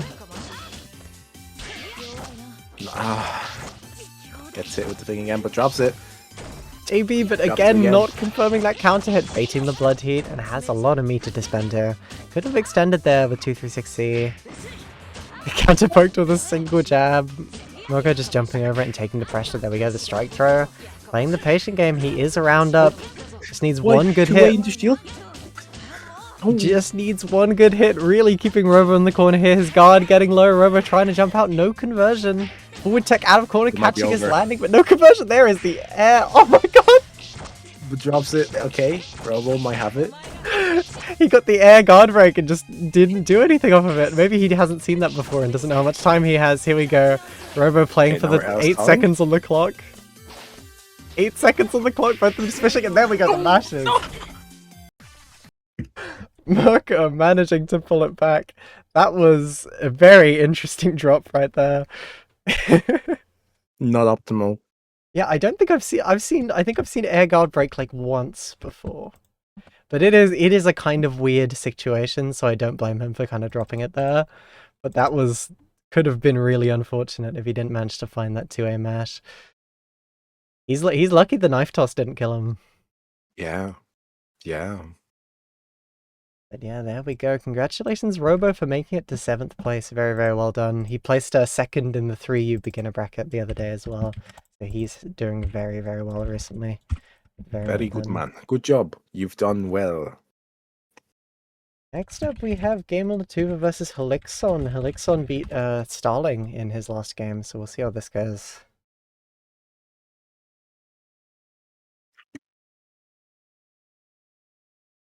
I don't think I've ever seen Helixion play before. I think you have. Helixon hasn't entered VV brackets in a while, but they were in the 3v3, in like the 3-player tournament.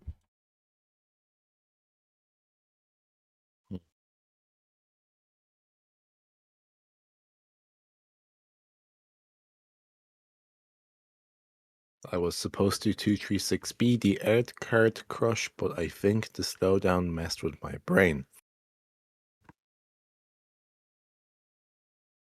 Yeah, it does kind of look like the game's lagging. It is a bit of a funky situation to be in.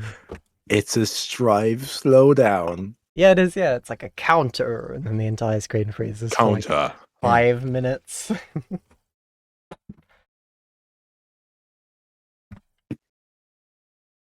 Awesome.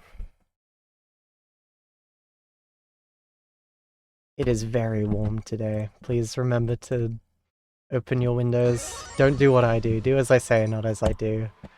I have to have my windows closed. I hope you have a big fan in your room. I don't. I also have to have that. I have one, but I have to have it off.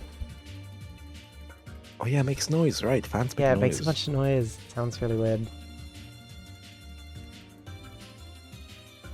With this, it's a tough life out there in the life of a British geezer. Yeah, it's very warm. All of our houses trap like every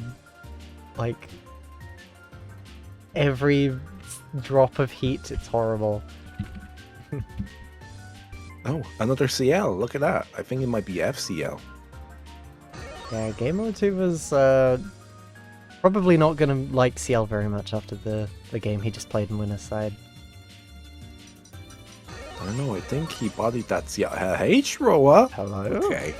This is secondary's day apparently. Another wizard has appeared in the game. Okay, let's see how this one will do. Yeah, he lost a game to Pinazzo, and he's showing Pinazzo that it's not that hard. He has to show Pinazzo that he can do it too. Messing up every reduce there.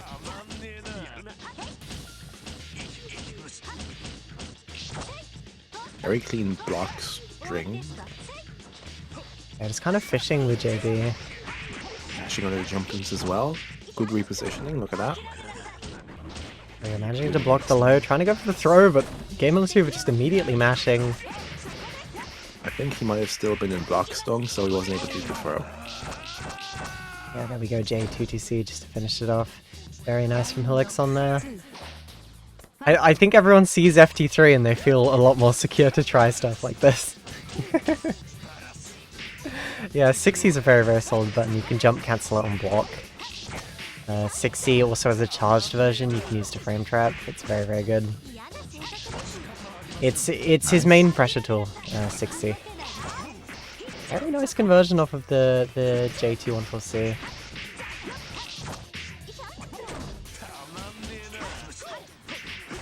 Ooh, trying to go for that reset again. Gamer Latuva is not afraid to just kind of press on defensive situations there. Hansheet says Kiri wanted to F-Hisui mirror, but my F-Hisui wasn't ready one day. Yeah. Are we switching characters? We're switching characters, okay. Yeah, he was playing FT3 from, there we go, one of his actual secondaries.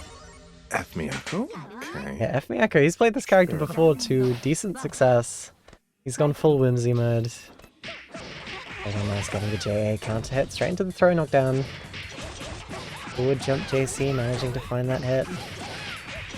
Midori says broken ass F Mia. True, this character's really good. Top 1. 5k! Top 1 character, best character in the game. He's using that standing medium to poke at Helixon. Nice 2-2A. Okay. Yeah, Helixon hasn't been able to do much. There you go, finally able to get something out. Nice.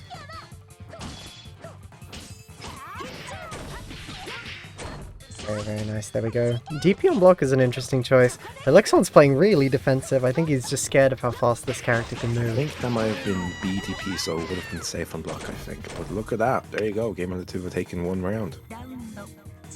A first round to Gamer Latuva. His MBAACC is definitely good enough to win this. He has a couple secondaries that I think he's really solid on, and this is definitely one of them. Yeah, Helixon's got him in the corner, but Gamer Latuva are not respecting any of his resets. Helixon's kept going for those and been getting mashed on every single time. There you go, JB counter hit. Helixon back teching, Gamer Latuva not afraid to just forward tech, getting caught with those air keys there. They're finding the JC counter hit, but messing up the ender just a bit too high up to get the air back DP. Flashing under again. Into the corner you go. And Buddy tried to mash out. There you go. Yeah, just caught with the flicker punch. If Mia Soapia thought we banned this chap, said yeah. Starling.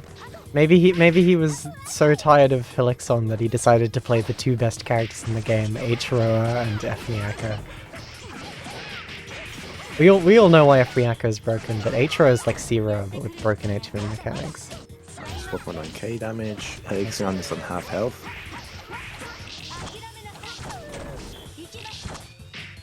Nice conversion, invaluable hate. Yeah.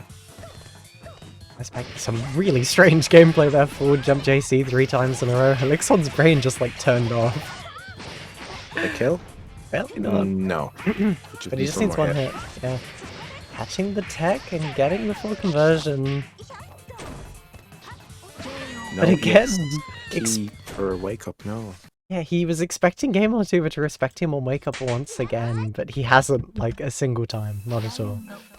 He's been mashing, he's been jumping, he's been air dashing, anything except blocking on wake up. And in his defense, it's mostly been working for him. Nice run up jab, but not getting the full conversion. I think he had to think for an extra couple frames about what the next button is and drop the combo. Okay. Again, nice dash under with that CL dash. Nice quick punch there. And the BCBC air throw. There we go, sending up the key. Trying to keep that pressure on. This time Gamer Latuva actually respecting his resets, but getting caught trying to jump out at the end there. There's the knockdown going for the safe jump. Yeah, just counter poking his landing. Very nice spacing from Helixon there, just outside of IID range. Angie says we forced 30 multiplayers to block on wake up. They all killed themselves. It's true. This happened. They did that in the 70s, back when psychology was more free. More free, you're right. Yeah, back in the 19. That's the way to describe it. Back in the 1970s, they played Acticadenza. It's true. It's true. Look it up. Yeah, you can Google it. Oh my god. Helixon is almost dead. Sorry, Helixon. Why do I keep singing that? You could have killed off of that JC, unlucky. Helixon given a second chance at life. Playing a very careful spacing game, walk back, walk Nice. forwards, nice finding the dash in, getting that hit. Lots of meter to spend, pops the IH to get some health back, but dropping the combo in the process. Nice DP cancel there, getting the back hit. And yeah. Takes the game. Very clean. Love to see it. Elixon's doing pretty solid here. Maybe GameLatuva's decided it's time to lock in. There we go, yeah. Oh, it's time for the main. Okay. Yeah, really using the bracket format to experiment a bit, but he's done messing around, that's for sure. Nice That chairs. was enough playing around. It would be very funny to see him get bodied here, but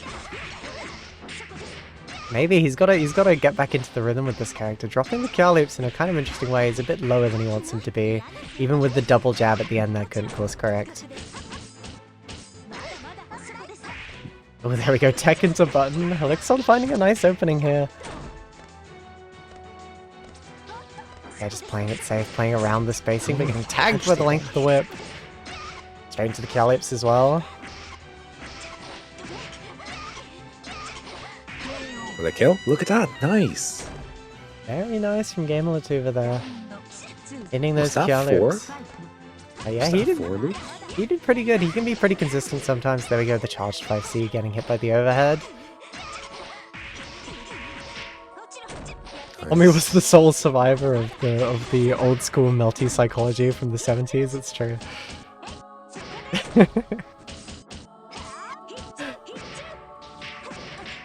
There we go, nice getting that DP under at the end there.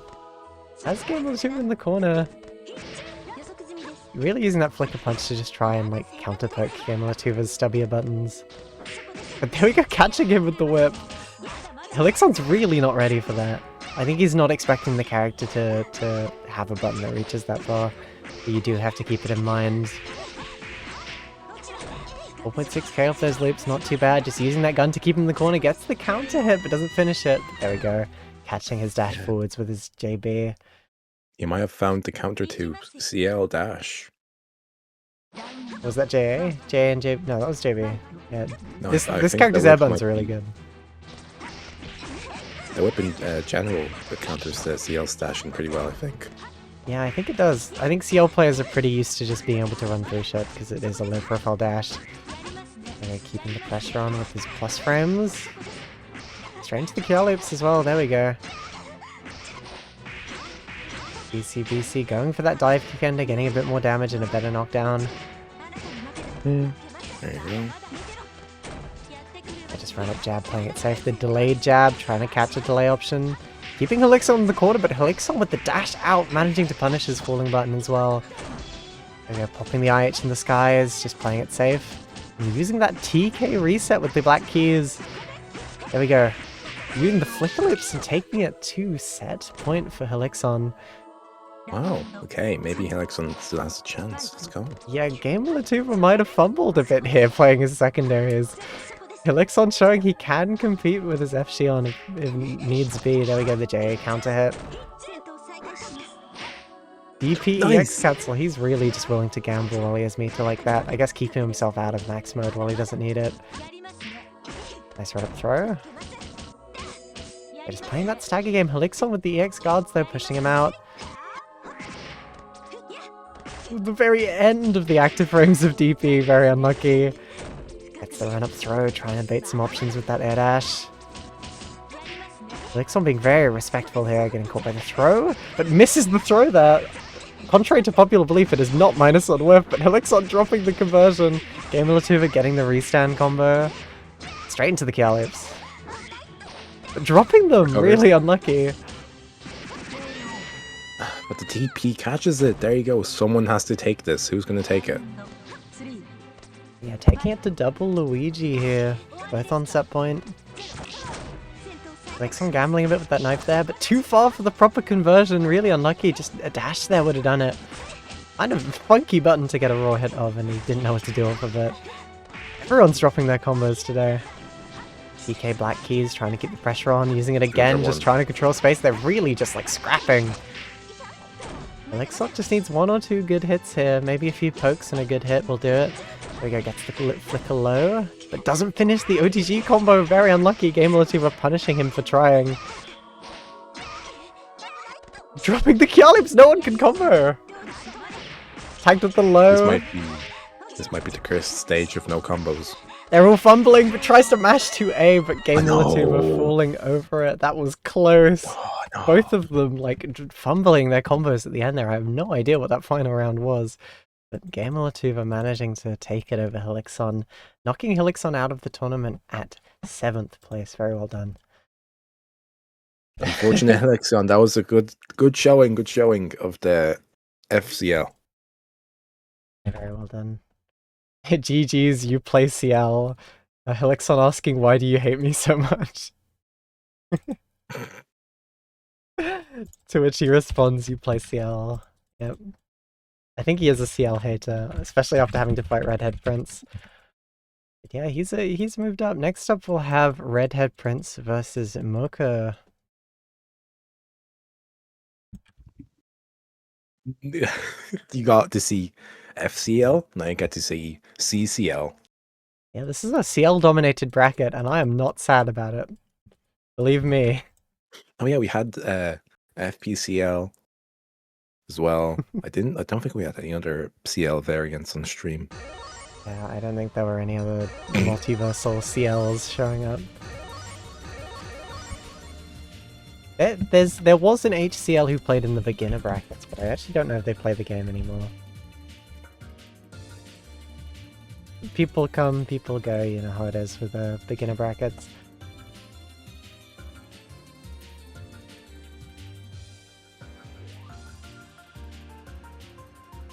Okay, they're in. Let's see if this CCL can do better against a different F-Moon. Yeah, we'll see how this goes. Interestingly enough, both of those losers round 4 games were really, really close. Mocha had the reverse 3-0 to take it over Robo. Very well done. He kind of just locked in and decided it's time to win, which is a superpower, I suppose.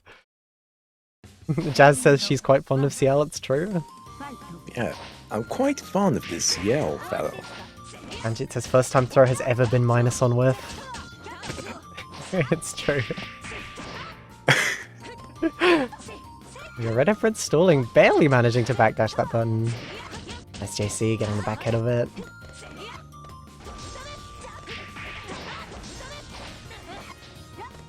Be a nice little bit of neutral going on. Keys out, look at that.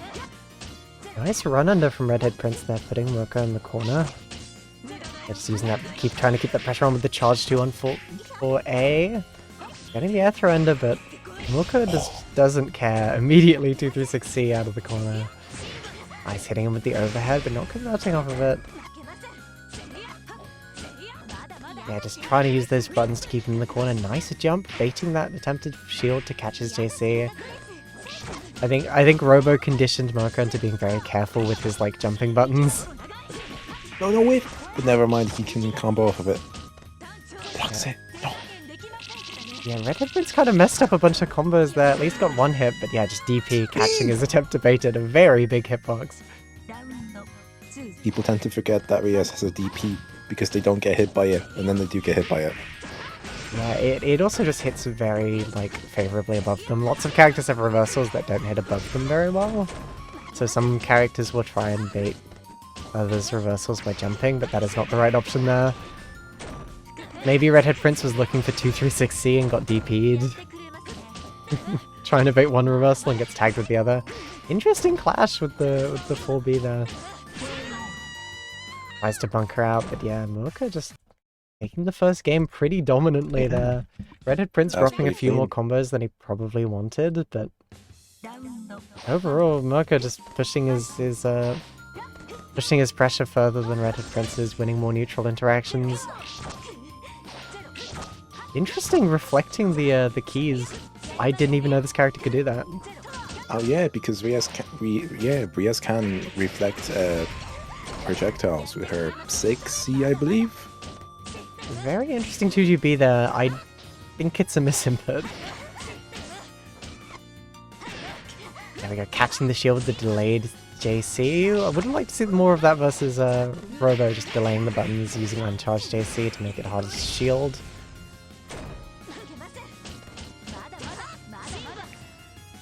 They're blocking the overhead that time. Trying to reflect those, but it's kind of tricky when she's throwing like 7 at you. Stalling over Merca and dodging that mash. Oh wow, 5cc managing to get the counter hit, but Redhead Prince wasn't ready to convert there. Run up throw. Tries going for it again, but Merca's not afraid to just let the reversal rip. Both of them just one hit away, and Merca finding the super jump in, dodging those keys, and taking the round off of Redhead Prince. Yeah, but...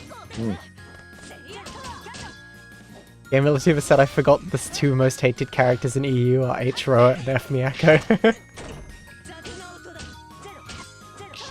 Maybe. Nice, there we go, 5cc. Getting the full conversion as well. 3.3k, not super bad damage. There we go, the air keys, and converting off of it surprisingly, despite it being invalid. Redhead Prince has a lot of meter to spend here as well if he just wants to dump.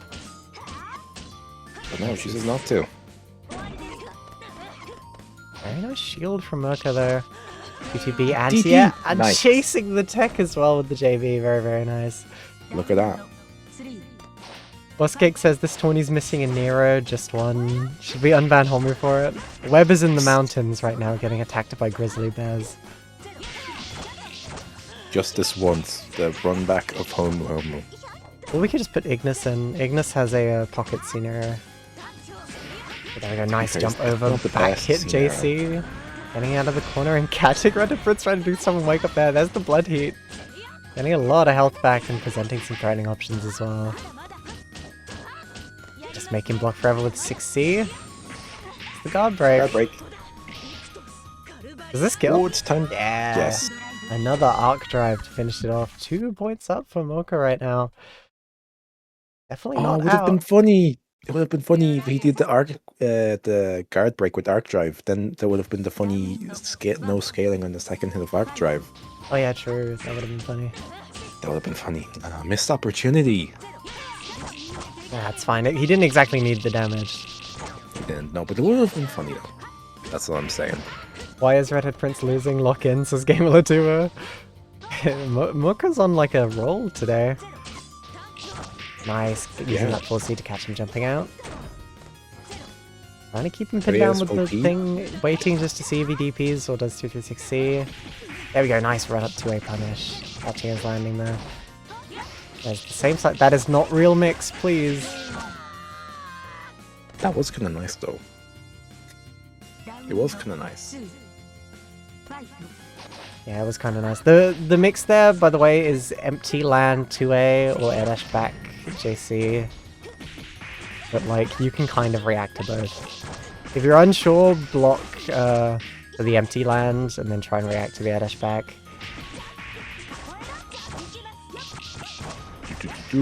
Well, oh my god, will he be able to take a game? No, it doesn't quite kill. Barely not. Mocha's not afraid of the comeback, so he might actually manage to find it. Barely dodging, air blocking those keys there. That hit? Redhead Prince just really playing it safe here. He's scared. There we go, trying to air throw. Mocha's close to getting heat, not punishing. There we go. Popping blood heat, getting some health back. Could have last arced there. Dangerous, yeah, that was dangerous from Redhead Prince.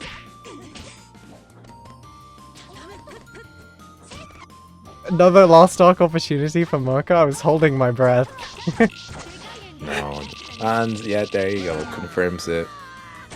Redhead Prince managing to get at least 1 game in. Congratulations. Yeah, pretty nice confirm there. This might be the makings of a reverse 3-0. I'm popping open another can of beer. This is awesome. We're an hour and 50 into the bracket, by the way, Panch. We're on pace. This is regular where we are in FT2. And we're doing pretty good. I just streamed a few less games in the early sections. I was a bit too cautious, actually. Imagine this is FT2. Yeah, Mocha would have taken it. Luckily, you get a bit more lenience to be a bit more... requires a bit more consistency than being able to scam a couple games. Oh my god, the TP! Might have been a misinput. I sure hope it was.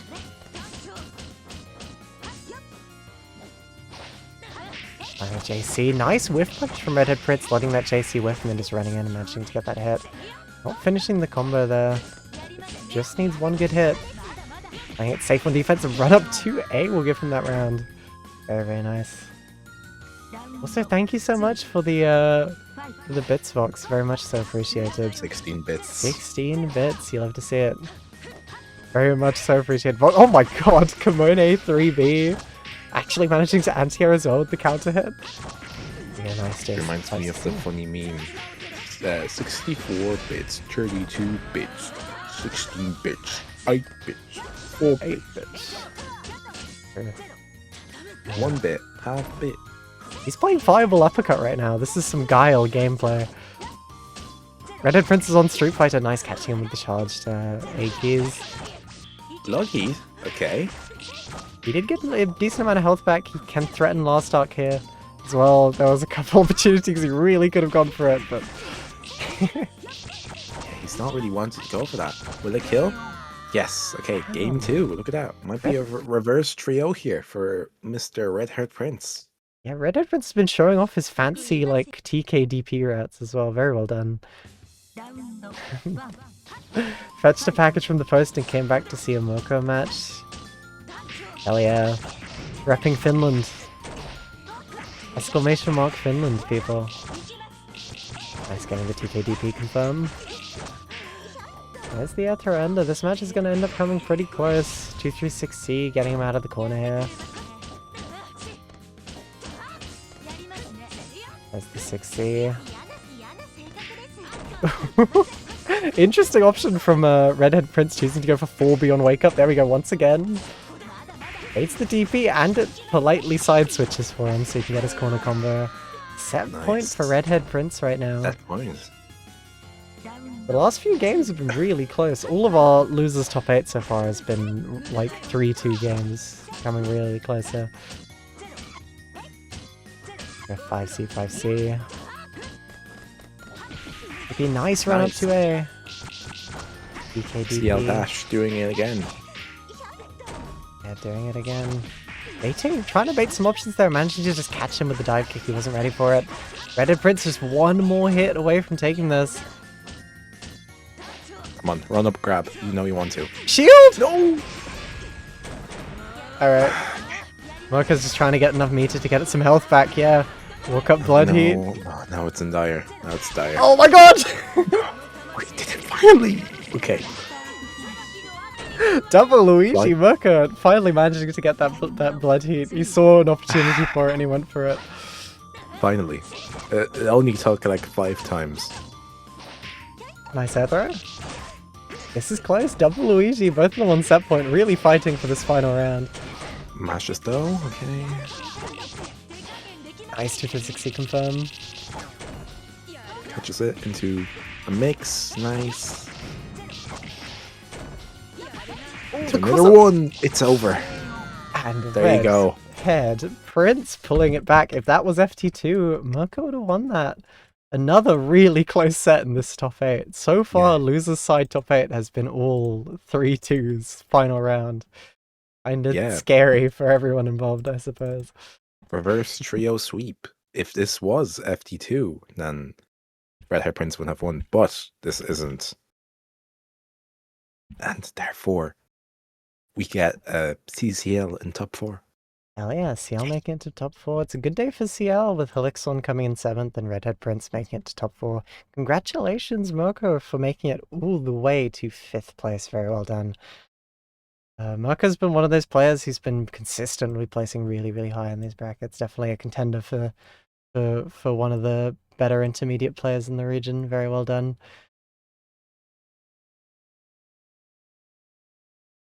Yeah, good playing out there. Yeah, he nearly took that game off of he nearly took that set off of Redhead Prince. Just came down to the nail. Yeah, and Goat managed to adapt back. Yeah, Redhead Prince using the FT3 format to his advantage there. Very well done. But next up we have Gamer Latuva versus Kiri. Kiri's on his secondaries run today. So it seems. Oh, we've got a clip. Oh yeah, they clipped the last arc. It's peak.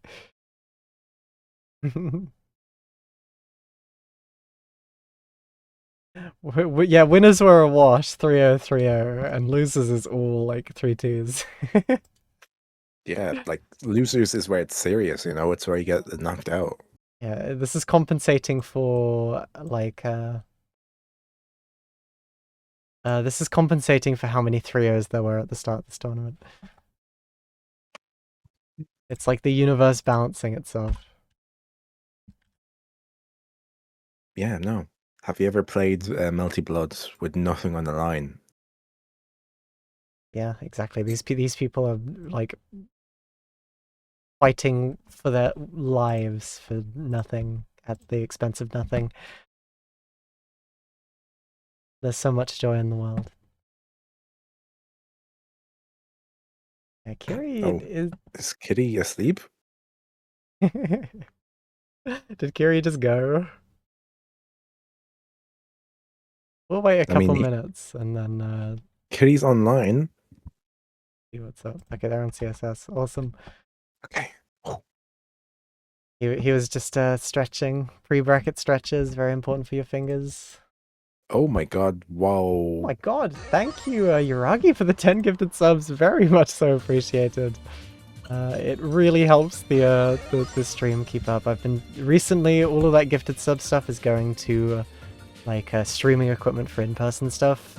Like I'm going to be running these pools and casual stream for Battle of the Way, and I want to go to more events, stream some more stuff. It'll be very lovely, but thank you very much.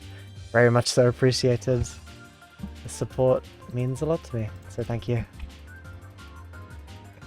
I should add back the role on the Discord for Twitch subs.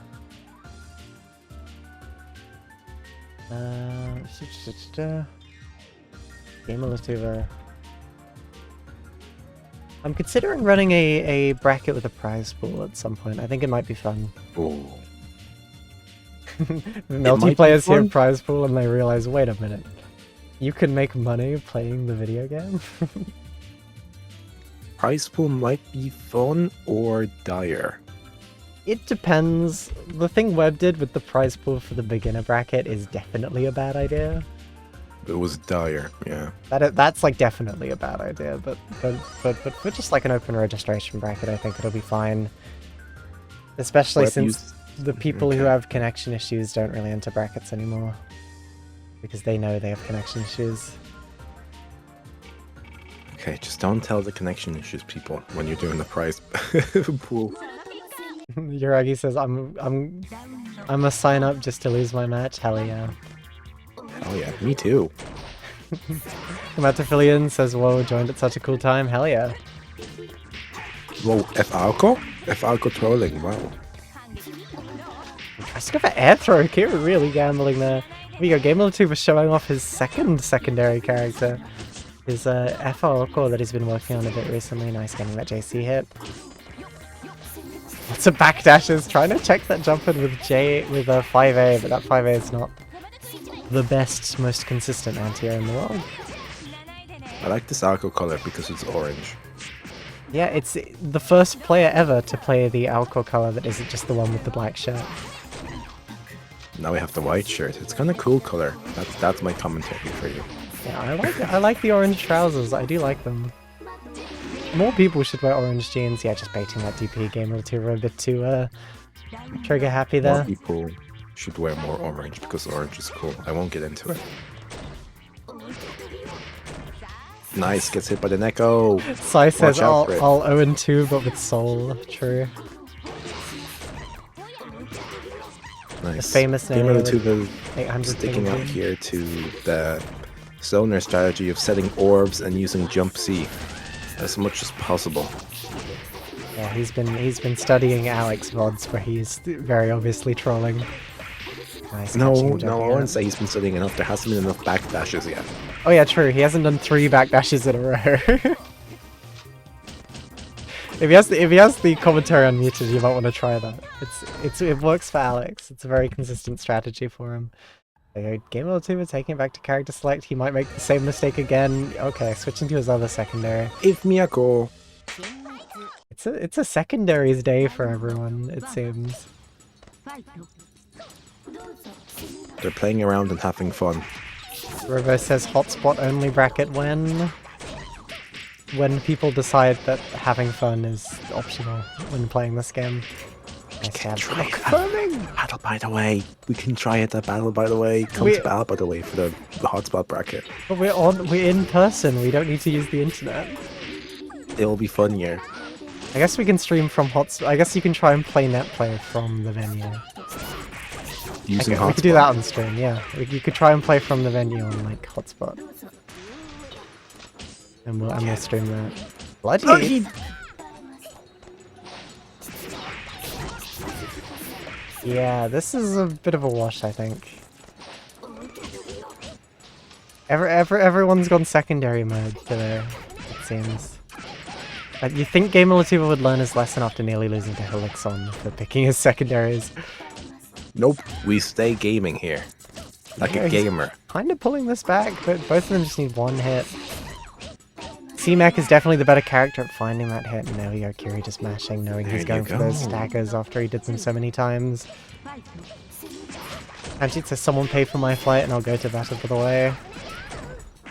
Pay it for yourself, buddy. It can't be that expensive from Spain.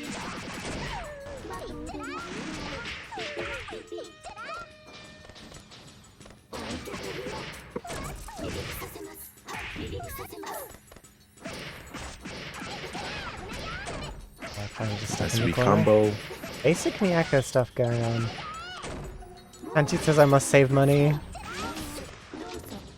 True, yeah. Nice, there we go, the anti-air. Interesting air unblockable, I think. Since Arcdrive would have been air blockable, but then the charge normal wouldn't be. Oh, that's interesting. We're using that DP at the end. Need the outplay fund. Ask Web. Yeah, Web is loaded apparently. No, he's not. Yeah, he's not. He's been saying some things. I think he did offer to like cover a tiny bit if people are having financial issues. That was nice tech. You're getting that nice wall-to-wall combo. Not too much damage on Miyako, especially off of that starter. There we go, the falling JC finding that hit. Dropping the conversion once again. Gamer obviously not as consistent with his combos as he is on his main. There we go, still managing to finish it off with the correct ender this time as well.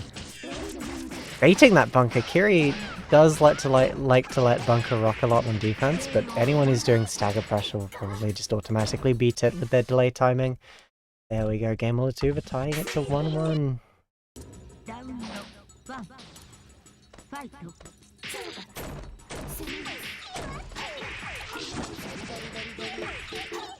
Ooh, dropping the conversion, but still managing to chase the tech there. Not doing much of it there.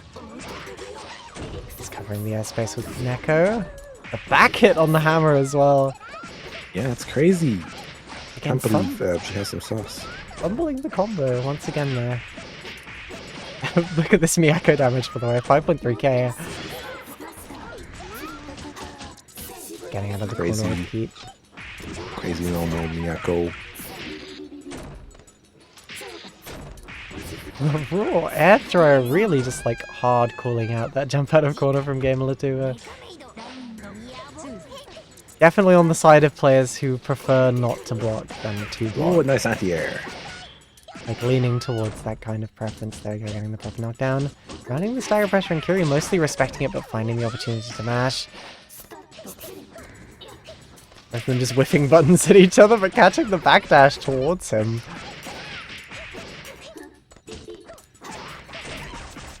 And low again, a lot of whiffed buttons at each other. Playing it out 1-1, both of them on 1 round each. There's the air throw. Very, very nice delayed button there to catch that attempted anti-air from Gamer Latuva. There we go, gets the 5A this time. Nice, there you go, that's how you do it. Ooh. Has Kiri ever hit the Neko laser beams correctly once? I don't know actually. Look at that damage, 5.6k. Christ. Broken Miyako, F Miyako, lowest damage ever with 5.6k.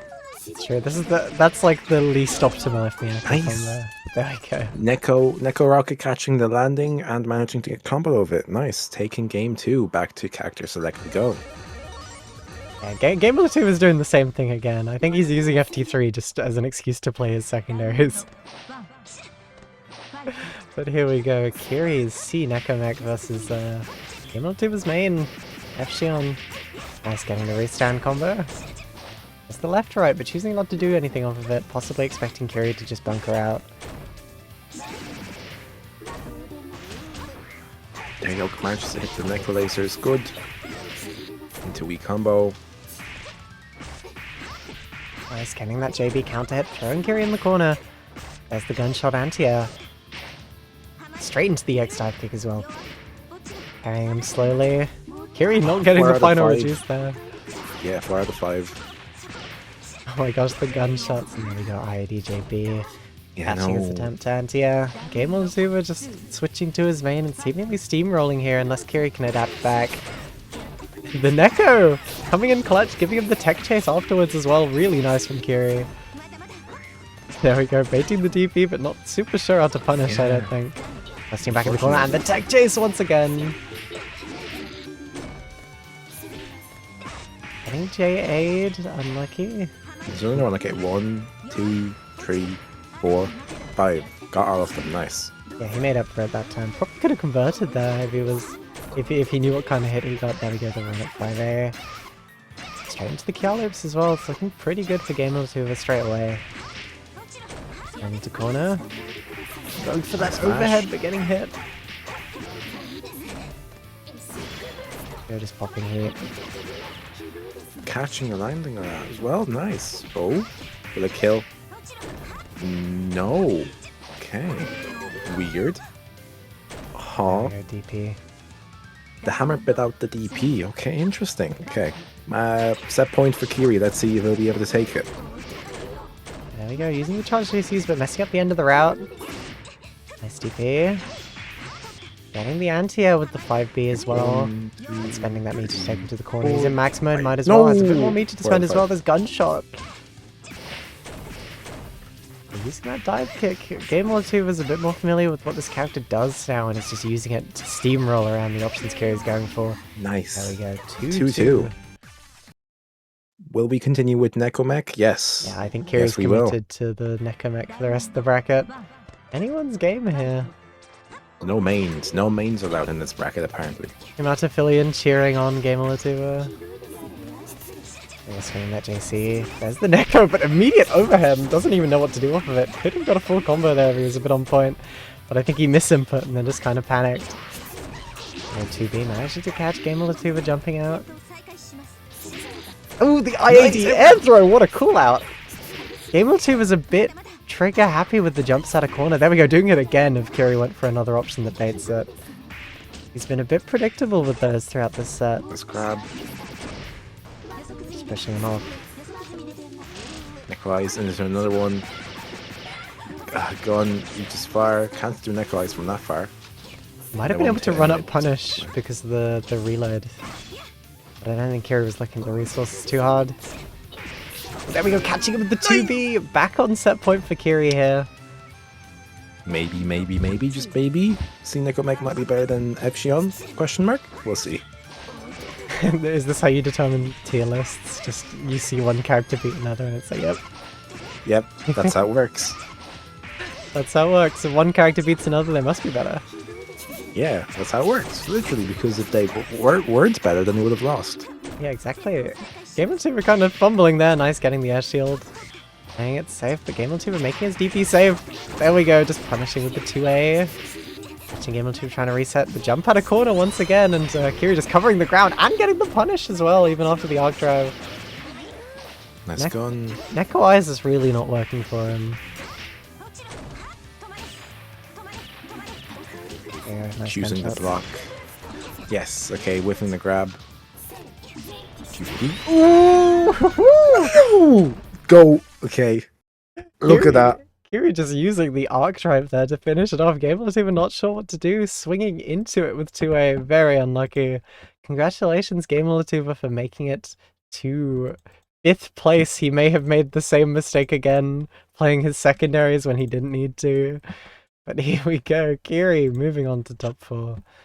Congratulations, Kiri. That Nico mech seems to be carrying you so far into the bracket. What is this, top 4? Yeah, but next up we have Panshoot versus Schwolf. Okay, this is going to be... Whoa, okay. Yeah. Interesting match. We've got 2 shredders going up against each other here.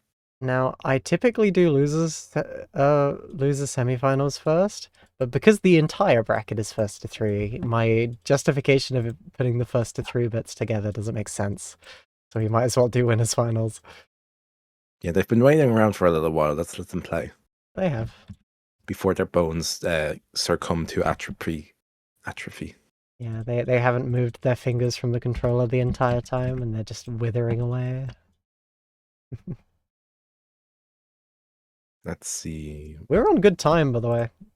Yeah, the start of the bracket was a lot of 3-0s who were ahead, and now we've balanced it out with a lot of really close last game losers. I'm pretty sure, yeah, all of these here were 3-2s. Kiri in bracket chat saying you were not supposed to lose. Yeah. That I write the script for these brackets before they start. This is off-script territory now, people. Yeah. Is this technically an upset? What's the seeding like here? I don't know, because Kiri's not bad on his secondaries. He never has been.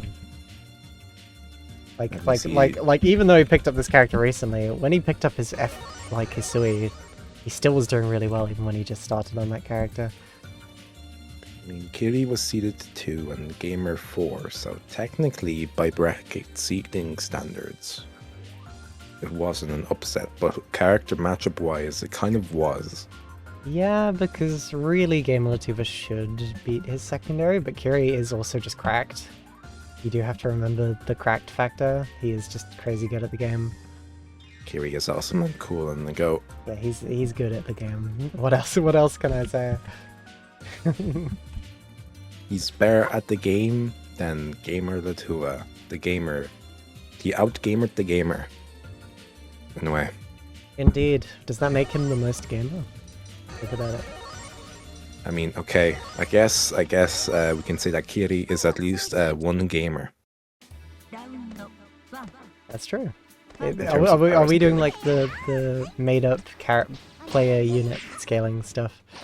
You know, how many V solids? Like, yeah. We're doing gamers now. How many gamers? At least 1. Nice. Okay. Schwolf choosing to do solo Hisui against Sikuhaku. Here we go, just experimenting a bit with this character. Might be a matchup thing, honestly. Because Seacock is pretty good at covering large areas of space and potentially just hitting the assist character. The extra neutral tools might help a lot, like J6B and item throw. So we're using that J6B, there we go, finding the hits straight into the Yaya loops, but Schwolf dropping them. Not super ready, but yeah, the no-tech combo ender. There we go, J6B into throw. Loops. J6B into throw once again, really using this character's mix tools. The pot coming in clutch! There we go. Using that EX dust, trying to Yaya there to get that punish, but just a bit too slow. Interesting choice to do a 2B button at a jumping opponent. Yeah, that's the classic. Trying to go under the pots, might have lost actually the game, maybe a misinput there. Getting the shield into heat. If that wasn't a misinput, they probably could have killed there, just going into jab. Okay, using that J6B just to cover the air, and the dive kick! Hand shoot, backdashing into the dive kick, very unfortunate. Unlucky. Unlucky for Mr. Shoot. I say, Yeah. Hisui is very good at air stalling in situations like that. She has a lot of options for it. Nice getting the pickup. Just playing kind of safe. Nice J6B. Straight into the IR loops as well. Schwolf dropping them, really struggling to get them this set so far. Maybe just warming up. There we go, the IR loops. Look at that, bloody hell. Yeah, Panshoot swinging 2C into the J6B delay hitbox. Schwolf taking the first game. Gamer, true. Gamere. Gamare. Who is Mare? And why is he gay? True. They're just playing it safe. Trying to spot dodge that, but that is 2 hits. Or 2 sections of hits, I suppose. It's more than 2. Nice, into the IR loops. Can Schwolf finish it this time? No, tries to go for the safe ender, but Panshoot's still a bit too high for it. There we go, pretty nice combo from Panshoot, showing that he can hit his combos this time. There we go, there's the left-right 50-50, managing to cross up and take that round off of Schwolf. Marissa for the win. That character's cool. Nice air stalls. Oh wow. Managing to He played the Toho fighting game, but the art is pretty cool. I was thinking Street Fighter 6 to be fair. They're talking about Toho Project. I see. I'm uncultured, my apologies. I don't know anything about Toho. And unlike most Toho fans, when I don't know anything about a property, I'm not a fan of it. Nice burst bait from Schwolf. That's the lag mix-up right there, the stutter, and there we go, using that 5A 6E 5A whiff setup very effectively. If you don't know, you can whiff cancel her 5A, but her 5A whiffs on crouch. So you can do this pretty tricky thing where you make 5A whiff, and if it whiffs, you whiff cancel to throw, using the 5A 6E input. But if it hits, 5A 6E would just give you 2 jabs.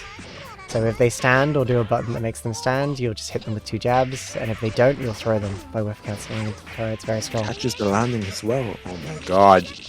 12 killing here. Oh my. Nice heat. Gets hit by the bento though. EX Dust really trying to keep Panshoot in the corner here. Right up 2C is a bit of a gamble. Nice backdashing with charged 5C. I'd like to see a bit more shielding or spot dodging of that. ABB, Panshoot knows not to tech there. J6B really trying to use it to just bait a lot of options while still keeping him blocking. Nice. Another grab, question mark. Panshoot's fighting with like a sliver of life left. Yeah. There you go. Yeah, just using that quick AIN to follow up as a quick burst option and managing to catch Panshoot there. Very well done. Hello people, welcome to Match Point for Schwolf. Panshoot might be sent into loser's bracket here. Yeah, it's looking pretty good for Schwolf. Panshoot really fighting for his life. Nice checking that approach from 2B. Straight into the IR loops. Hopefully Schwolf can finish them properly this time. There we go. Going for C-Bento as well, getting a lot of damage there. Just trying to keep Panshoot in and tagging him with the J6B and converting without an invalid. Very, very nice. Having the proper ender. Mistime the ADP a bit, but Panshoot not taking out. And nice heat. There we go, Schwolf just kind of scrambling around looking for those stray buttons. Nice air stall going over the attempted anti-air. There we go, JPP getting a lot of OTG damage there. And baiting the shield with J6B, but Panshoot finding the 2A mash.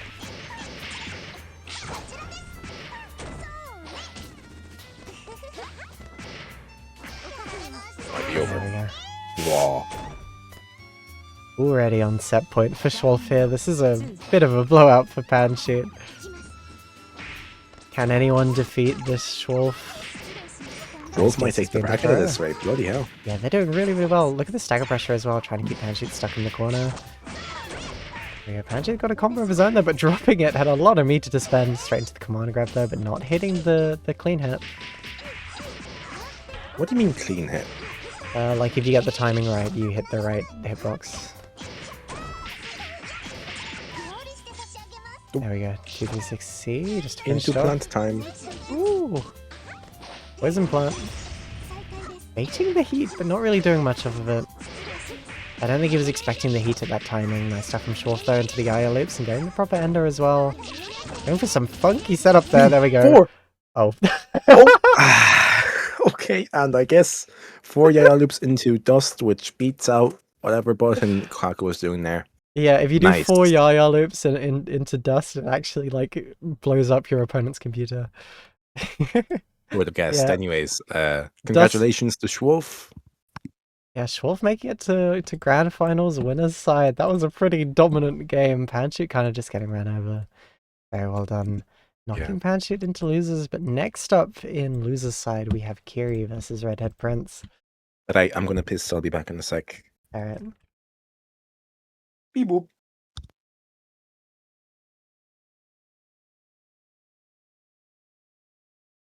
Losers side top 4. We'll see how this goes. That was evil at the end there. To be fair, it is very, as someone who has played C Hisui, who used to main that character, it is very fun to just like do TKI over and over and over again. It's very fun.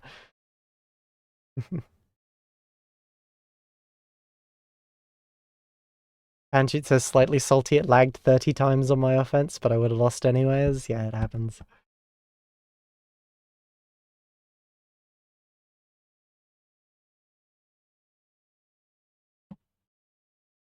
So yeah, these two I stood up, fighting for their life to see who can enter losers finals.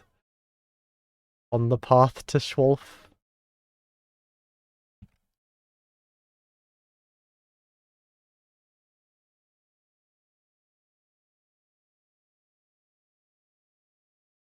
Panshoot says, it genuinely feels like whenever I fight Schwolf, everything that can go will go wrong. It's pretty annoying. Yeah. It's sometimes like that. Maybe it's like, yeah. Schwolf just like breaks your brain. It's like mind control. You just get possessed when you're fighting Schwolf and it makes you worse.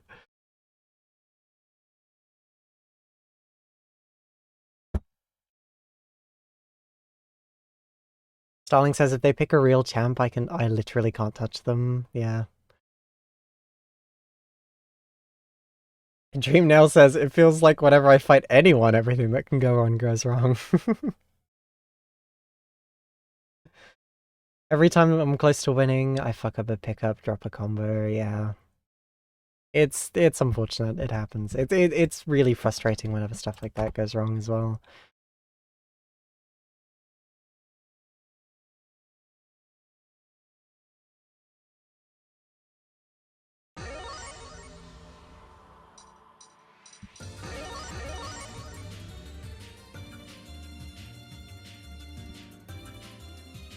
Yuri is hovering over the powered CL again. He might be giving it another try.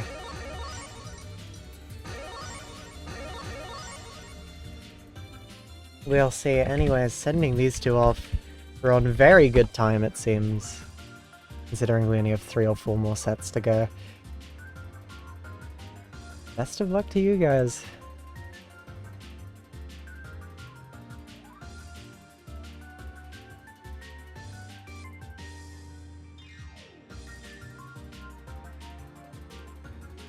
I sent them off, but they're taking a second, gathering their bearings.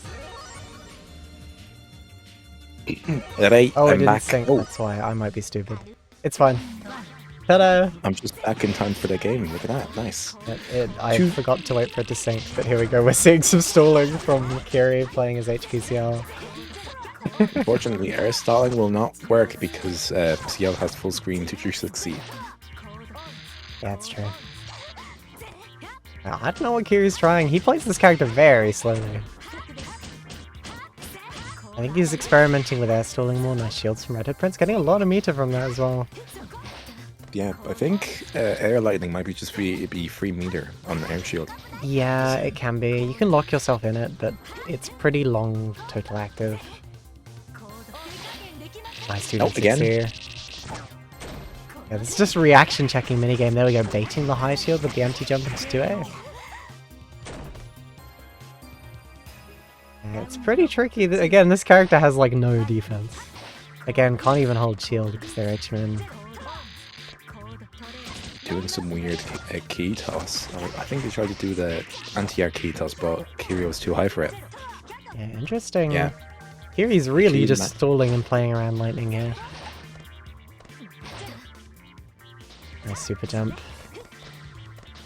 Yeah, not even pressing buttons, being careful, barely whiffing because of the crouching button. Yeah, the front hitbox of JC does not hit very low at all. It's not a very good jump-in button. It's good when complemented by other tools, but in those kinds of situations, it's not the button you want to press. JB is a lot more consistent there. 236B just trying to get out, but there we go, using that TKDP to finish it off. Redhead Prince taking the first game. Yeah, will Kiri stay with the HCL? I think he believes in it. That match wasn't a total wash. There were some parts that he could definitely expand on and see if he can push them further.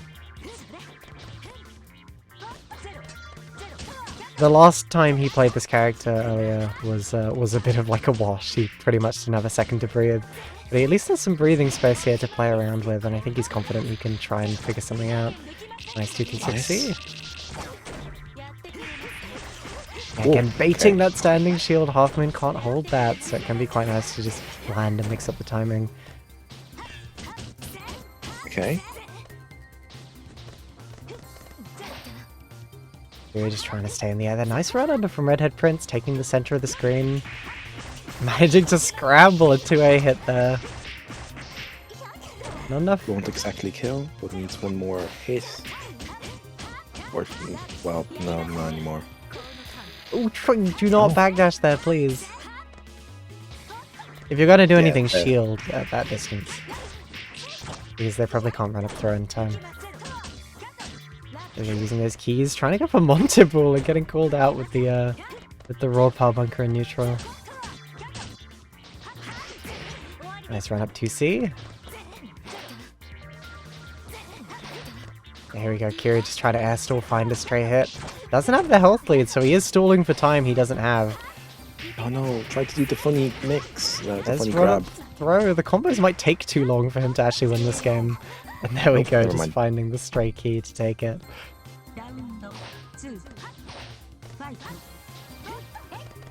Has to go for that fooling JB. Redhead Prince playing this really carefully, and it seems to be working out for him. Especially with how Kiri's not super committing to any option.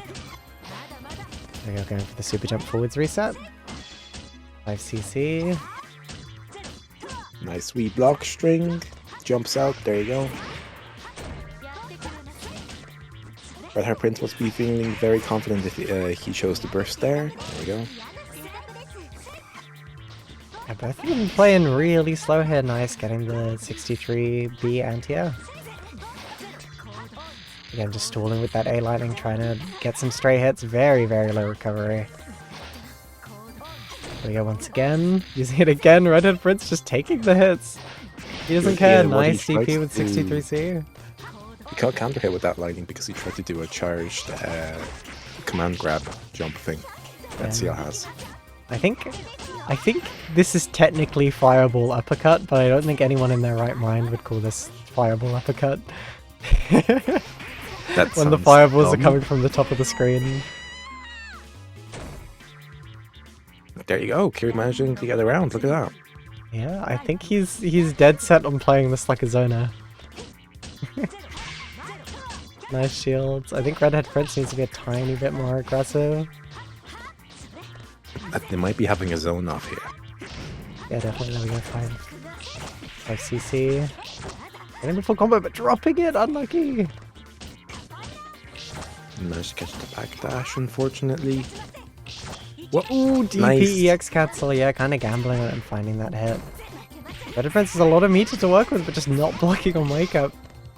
There we go, straight into the corner combo, but messing up the ender. Unlucky. The fooling JB, very active. Managing to catch him with the 5C, but not doing much there. Trying to dive kick and getting caught with 5B. Again, trying to jump out, just trying to scramble out of this corner situation he's stuck in. Nice shielding that, but getting thrown for it. Here we go, the corner combo. But Kiri kind of just dropping it. There we go, 2-2C, getting him out of that corner. Kiri just returning to his people in the sky. Nice, catching that jump out of corner with the run up 5A. The DP kills. 2 Nice. on the board. Still going HPCL? Yes, committed to it. Yeah, he's committed to it for the rest of the set here. Let's see if we can get this reverse 3-0. I believe Kitty. It'd be a very slow set if he does, because of how zonery he's playing. I don't think it's a super good idea to try and zone on this character, but especially against Crescent powered CL, a character with a really good counter zoning. Ooh, nice run under from Redhead Prince, but the shield with the delayed follow up, really nice from Kiri. Flashing under, look at that. That's the CL classic. Yeah. We are actually getting the ender. There's the left right, same side low. Dropping the conversion, but still chasing that air attack. Not really knowing what to do with air throw. There we go. Nice. Quite clean, look at that. Yeah, calling him out for trying to air shield that. That was solid. That was very solid. There's the BDP. I'm gonna use that air lightning once again. BDP again. There's the lightning. Playing that stalling game. Redhead Prince making his way in, but H bunkering out. Does not want to block. Baiting the shield, just a bit too late to actually press the button. Running up run up pro. There we go. Catching his landing with that run up 2A. Again, JC does not hit very low. It's not a super consistent jumping button. Nice, baiting the throw attack with the TK dive kick. Going straight into the TK DP combo. Just needs one more hit here. Kiri might be looking for a 63C to get out of here.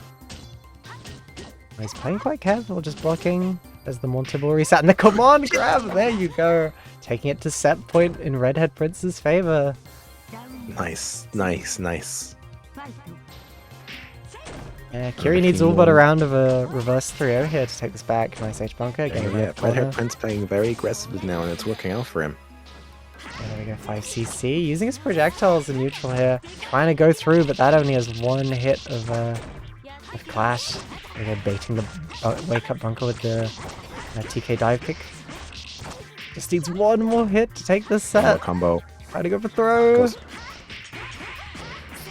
Nice falling button if Kiri can finish his combo. Barely messes it up, unlucky, just missing the delay timing. Yeah, you going back to that air lightning, trying to find those games. Redhead Prince sneaking under. I was not expecting that.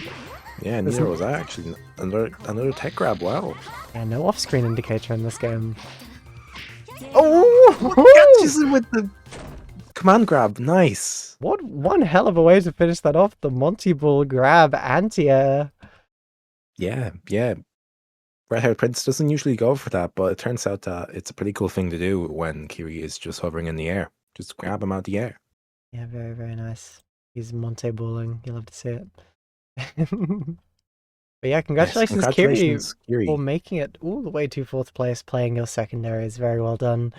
And Redhead Prince moving on to losers top 3. Oh my god, this means Sineko Meka's top 4. It is true. Sineko Meka is the true. Best character in the game. Oh my god, Rosie. Yeah. For the top 8 graphic, who do we put down as Kiri? Sineko Meka, he played her more. Fair. Unless he wants HPCL, I can put HPCL. But I think Sineko Meka is the more realistic option. Few minutes break. Beat a lot more people with it, yeah. We're taking a break then. Redhead Prince wants a sec to breathe. Understandable. That was certainly a match. Yeah, so very close game. You deserve a breather for that, at least. Well, not a close game, but an annoying game to sort someone out of the air. It can be a bit annoying to deal with people like air stalling like that. Because you kind of have to go up there and chase them quite a lot of the time. I'd like to have seen 236C a lot more to deal with it, because it is your go-to reaction full screen bullshit option. Also, thank you so much, Yorgi, for the 100 bits. Very much so appreciated. Wow. They say Bomba, Miyako, yeah, hell yeah. Bomba bits. I appreciate Big the Bomba. support. No Sikohaku fans in the chat here, Pashux, unfortunately. Yeah, we only have Ryogi fans. Yeah. Hi, hello. I'm one of them. Yeah, I'm a Ryogi fan too. You've seen my GG's, BG's tier list, right? Yes, I believe I have. Yes. Yeah, you've seen it. Oh hell, Queen Ryugi, yes. I remember back in uni, I had during uni, during year 1 and 2 specifically, I had my K and K phase. That was where I really had the Ryoki brain rot, and unfortunately I had to subject my professors through my hyperfixation on it with my projects. I created a few posters for the K and K movies. I did a book cover, I think, as well. I did a website based around the movies as well. It was cool. I might have done a video project as well about it. Yeah, that was captured by the Ryoki back then.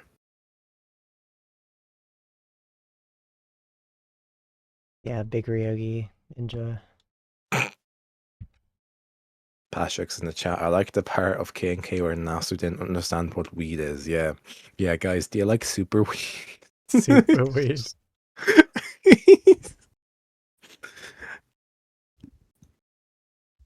I have not. Yeah. I have not read or seen K&K. Sorry, everyone.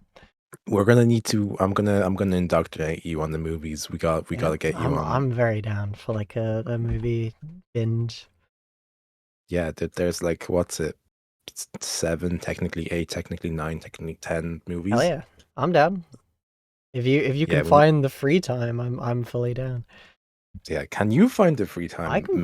Busy. I can after I'm done with my work, which is all due on Wednesday, so I'll be free beyond Wednesday to do stupid stuff. Noted. Gotcha. Okay. I just need to get on my university stuff done, and then I'm good to go. And then you're free for an amount of time. Forever? Yep. Permanently. Like, is this the last year of uni then? No, it's not, no. Oh god. Oh no. Forever. Forever asterisks, big asterisks on the forever. Yeah, I've never lied before in my life. 8th movie should be watched. It's pretty fun. Isn't 8th movie is the one with the time future seeing person, right? See, I only watched up till the epilogue. I haven't actually watched the 2 movies after the epilogue. The time, there's the one that can see the future and the other one. It's a bit weird with there's 2 more after. Yes, that's the future one is fun, and then there's this weird second one that's I think just side stories condensed into a movie.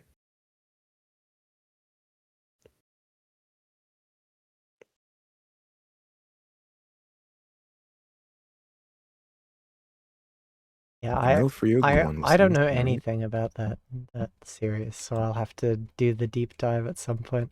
I'll come to Ireland and we can. I'll get you on it. Don't worry about it. I'll come to Ireland and we can just binge them nonstop. True. I will indoctrinate you. You will have. I'm gonna presume you're on year 2 of uni. Year 3 and year 4 are gonna be. You're gonna be indoctrinated into the Ryoki brain rot, and you're gonna subject your professors to Ryoki based projects, just like me. Yep, I'm gonna dress up as Ryogi. I'm gonna cut my hair short. I'm just gonna every day. I'm gonna be in like. No, don't do that. No, horrible idea. Necrophon will find you. I'm not afraid of Necrophon. I hope Necrophon doesn't hear this. He will find you. Why will he find me? Necrophon is like the Ryoki person in EU. Oh, nice. We're in game. Scary. Rose Game, the Monogatari character development. Midori, you know what's up, and you know that's also awful. Cutting your hair short, that's like the worst decision Nisio Oisin could have done for his characters, and I don't know why he did it for every character. Well, probably because that's probably his thing. But you know, I used to have my hair cut to my neck, like yeah. I got tired of how long it was because I have very thick hair, so it's a nightmare to like manage and brush. And I was just like, I'm just gonna get it cut to my neck, and there's less brushing involved. It was cool. Speaking of brushes, Kohaku has a brush. Look, corner combo 5.5k. Hell yeah, Panty just kind of looping him. Nice left-right setup there. Take him straight to the other wall as well. Wall to wall, corner to corner, coast to coast. There we go. The same as the cross up below there. Pretty crazy sequence for Panshoot there. Running a like mix into win. There we go, getting the unblockable as well. Nice timing from Panshoot, running the I don't know my combo and catching that tech as well. Okay. Heat saved Red Prince for that. Nice run up command grab, hitting the clean hit as well. There we go. Putting down Cactus, going for the double overhead and catching Red Prince with the low there. Fate into low. That was a feint, maybe, no? Yeah, I think it was fate into low. Another feint, nice. Yeah, feint into 4B. Trying to keep him out of the corner, but the super double jump is too powerful. Belly doesn't catch that backdash, but the IDJA beating his attempt to anti-air just a bit too quick. And there we go, catching that tech out even on the dropped combo. Very fast game for Panshoot there. Yeah. The Shredder, okay. Red Prince putting the controller down for a second. Yeah, that was just like a wash. Especially that first round. Breathing in and out. There you go. That was like a what Kaku players do in training mode round, you know. Another round, but there's a chance to win. Let's see. There you go, just keeping Red Prince in the corner. Red Prince is terrified. Barely managing to scramble out and dodging the 4C. A bit of an overcommitment there, I think. 4C can chase those kind of jump outs, but it is very high recovery. Whiffed again. Yeah, missing the timing twice. Not even going for a plant setup for the intentional whiff, but there we go. Using that broken 6C button. Panshoot to the corner, Kahaku goes. Panshoot really loads up the game and decides which broken button he'll decide to press today. Oh, barely rolling through. Nice for Panshoot. I'm shaking my head. shaking my head, just so people know that I don't agree with it. I don't agree with that Kahaku roll. Okay, going for the poison plant. There's the fuzzy, but Redhead Prince stand blocking all of it. Using that super double jump to get out the corner once again. There's the right up command grab. Panshoot going for it a lot. He really wants that timing. Nice run under 5C. He did hit it, but not the clean one. Whoa. Won't kill, unfortunately. However, we are health lead here. Nice. Air grab. Look at that. Yeah, That's great. Redhead Prince making up for what happened last game. Here we go. Yeah, he's really adapted to the Kahaku buttons now, I think. Nice DP. Look at that. Chasing the tech as well. He's got a lot of meter to spend. There we go. The cross up low. Straight into the TKDP. I think he can finish it here. Yeah, just spending the meter on 2DC. Nice. Might as well. Perfect. These are quick games. Perfecting Panshoot back as revenge for that first round. They're zooming through this set so far. 1-1. Steamrolling each other with mix. The mix that CL is not supposed to have. There we go, 236C ender, just playing it safe. Throwing out the plant, and just looking for an opening here with some stagger pressure. Redhead Prince with the jump, super jump once again, and stalling with the dive kick, but not doing anything off of it. We are catching him with a low. Not converting, there's the air counter hit with the JB. Panshoot swinging a slow button the wrong way. We're locking in. There you go. Time for block string. Nice. And gambling the DP EX cancel once again. That hit last time. I think Panshoot's been trying to jump out immediately in those kinds of situations where Redhead Prince makes himself minus. There you go, nice JB.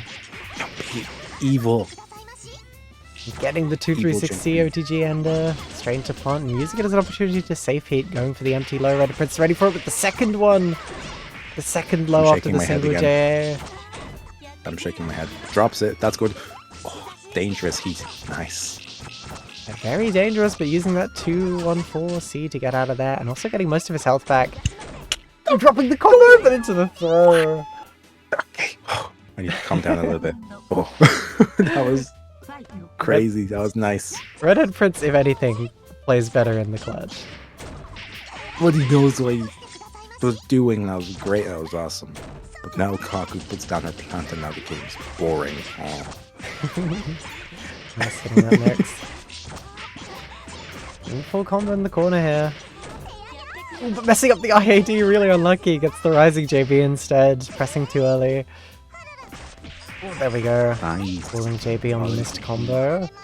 Too far for the conversion he wanted. Falling knife confirming a single counter hit into 2-3-6C. Very nice from Reddit Prince. But shield on wake up. What a gamble. Lots of meter to spend. Will it kill? And shoot, going into the next round with 200 meter as well. Has the meter advantage if you can get a good hit and spend it. There you go, nice conversion. A big chunk of damage here. 4.0k. Going for the overhead, trying to keep him stuck in the corner. There's the overhead. Oh no, DP! Cactus managing to catch his DP. Unlucky. Another combo for Panshoot. Let's see if he can keep it together. No, dropping the ender. Unlucky. But using his big buttons to keep him stuck there. Again, not getting the clean hit he wanted. Stalling with dive kick, and yep, charge dive kick is plus. Going in the running reset afterwards, and managing to catch him with the tip of it and convert. Very nice from Redhead Prince. Again, just sweeping using those projectiles to catch poke attempts. Keeping Panshoot stuck in the corner, trying to roll out, but he rolls into the corner because of the cross-up. Very nice from Redhead Prince. This won't be enough to kill, but he's got a nice knockdown. Just... Ooh, got the winning hit, but going for the overhead, wasn't expecting it to hit. Panshoot got a decent chunk of health back, he'll probably survive this, yeah. Still needs one more hit. Not sure who has the health lead. Panshoot mashing out. No! You forgot. No! What a fumble from Redhead Prince. He had another winning hit and didn't manage to close it out. It would have been cool and awesome if Redhead Prince decided to do the command throw. Yeah. 1-2-4 series. That would have bet all of Kohaku buttons. Very nice. The DP extension. 3.8k, not super bad. Trying to bait some defensive options there with the TK dive kick. Ooh, swinging the JB and getting that counter hit. This is a build your own combo right here. Nice going for those feint loops. I love loops. They're very tasty.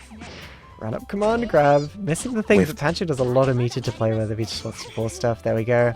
Trying to do cactus and chasing the jump out with a jump air throw. Oh my god. That's crazy. Dropping the combo, might have been able to kill there. He did have a lot of meter, but yeah, 214C is going to get Redhead Prince out of that situation. Trying to use those keys. But Panshoot immediately putting him back in the corner. He's learned his lesson from last time. Yep, backing up. Didn't hit again. Weird, but never mind because Kohaku's broken, so she could kill anyway. The bias on the commentator side, but set point for Panshoot already. Nice air throw. Oh, almost caught it. Okay.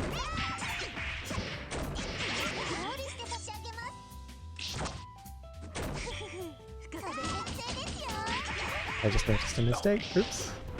Anyways, there we go. No one noticed it either. No one noticed. This is Losers Finals, just for context. Nice DPing. I just chase with those J's, getting that hit, but no counter hits. It's a bit tricky to convert. Catching that backdash with the extended run up there is looking pretty good for Panshoot. Probably can't kill here if he reduces, yeah. But yeah, just the run up throw before the plant hits. Panshoot knocking Redhead Prince out of the bracket at 3rd place. Very well done from Redhead Prince. I'm shaking my head. I'm shaking my head in disagreement at this result. I'm letting nobody know because I'm alone in my room. But if there was anyone here, they would know I don't agree with this result. Yeah, shaking her head so that people know you disagree with it. But yeah, this means that Panshoot gets another shot at Schwolf in grand finals. He has to beat him. Yeah, he has to beat them twice in order to do this. So this might be a bit uphill considering what their score was in winners finals. But we'll see if Schwolf can keep on to their crown or if Panshoot can pull it together. Yeah, if Panshoot can do anything at all, considering how steamrolled it was. Yeah, we're also on schedule. We're 2 hours and 50 minutes into the bracket. Good job, to anyone people. who said FT3 would take too long, fuck you. Yeah, like proved the haters wrong. We're doing great. Yeah, and we had a bunch of like long sets here as well. Still too long, screw you. How long do you want your brackets to be? Like 1 hour? 10 That's minutes. like I physically want to impossible. steamroll I'm everyone sorry, in but it's 1 true. minute. You want them to be 2 hours? You can't have a 2-hour bracket. I'm sorry, they just take longer than that. The game's not fast enough. I can do FT1 if that's what you want.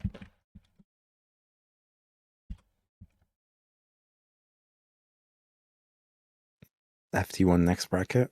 Yogi says, I like FT3 because I can see more Ryogi than FT2. True.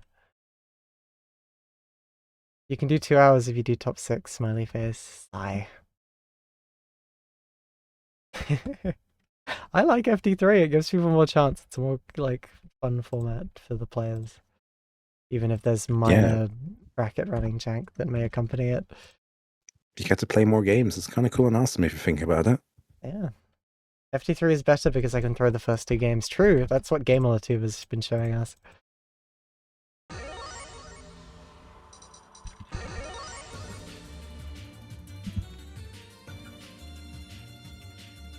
I just closed part of my interface.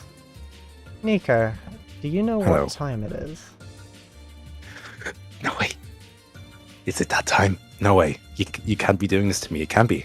I'm not sure Is it? you're aware of what time it is. Is it gamble time? It is, in fact, gambling time. Now, if you've It's had the gambling stream time. open in the background while you've been matchmaking or playing League or messaging your girlfriend on Discord, you have been accumulating these wonderful things called magic circuits or channel points. With these channel points, if you live in a country that doesn't have gambling laws that bans this, you can use them to bet on who will win the tournament of these 2 fine players on your screen right now. Now, note how I said win the tournament, not this first set, as Panshoot has that wonderful L next to his name, meaning he is on loser's side and only has 1 life, while Schwolf has not lost a game and has 2. So, in order for Panshoot to win the tournament, he has to win 2 games. So I'm going to put a prediction up right now. You can bet as many points as you'd like and get more if you are correct on your guess. I'm dumping all my points on Schwolf. True. Wolf or... I'm a Schwolf believer. Sure. There you go.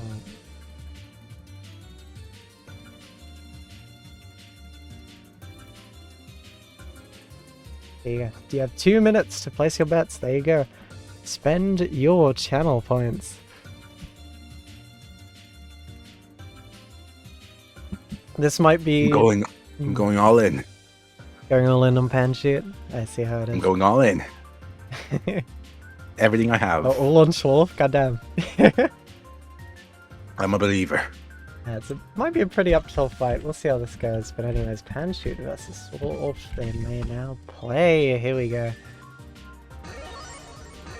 2 votes for Schwolf, 2 for Panshoot, 3 for Schwolf now. 3 for Schwolf with 43.5k points.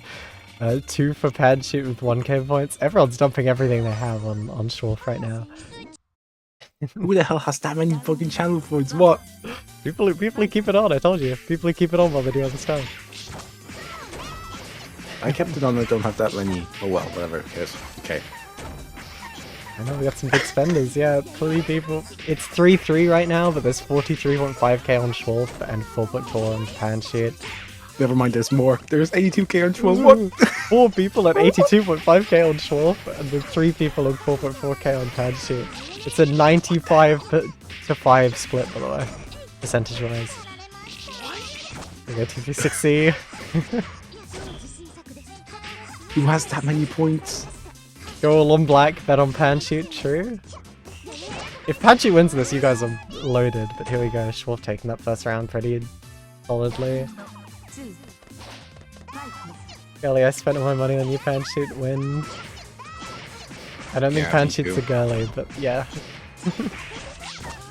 I've met this guy, and his name is Carlos. Nice, come on, grab.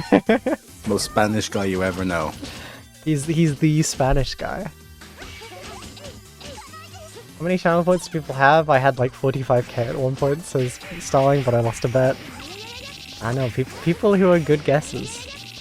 Yeah, I gamble wrong usually. So I had only 4.2k. There we go, nice getting that throw. Really just keeping Pancho in the corner here. There's the J6B into throw before it hits. B when I strike throw. Ooh. Oh my god. 5th one? It doesn't do too much damage if you reduce it, but it is higher damage than other characters because the Bento explosion gives her more damage. Ooh, baiting the burst! Oh my goodness! Schwolf might be able to finish it here if they can get the Yaya loop, and there we go.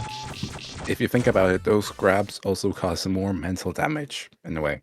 It's true, if you get thrown like 4 times in a row, you like get fried for the rest of the game. That's what Street Fighter 6 players learned like 3 years ago. It's why strike throw in that game is such a hot topic. Nice, there we go. Nice bit of neutral playing from both the games. Both the players, nice grab. Ooh, nice throwing into the dust and then switching sides. Schwolf is crazy. Oh my god. Schwolf is actually, they're just too good at the game. Schwolf is too good at this game. Congratulations, Schwolf, you've graduated, VV. What? What the hell? What the hell? Completely playing with Patrick's here. Oh my god. They're not even doing that much damage, just the amount of wrong choices that Patrick is making here. It's not even wrong choices, But he's not even moving. It's just Schwolf reading his mind. This might be bullying, you're right. Handshoot, you can always forfeit. But I always think someone losing to Schwolf, it's so relatable that I laugh, yeah. Okay. If you've ever fought Schwolf before, this is what it looks like fighting them. There you go, charge 5C, really just keeping the pressure on. Yeah, okay.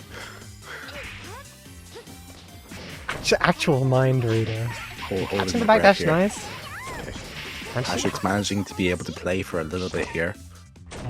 This plant will at least let him play for like a couple seconds. Yeah, there you go. Time's up. JC? Ooh, the air to F5A, or J.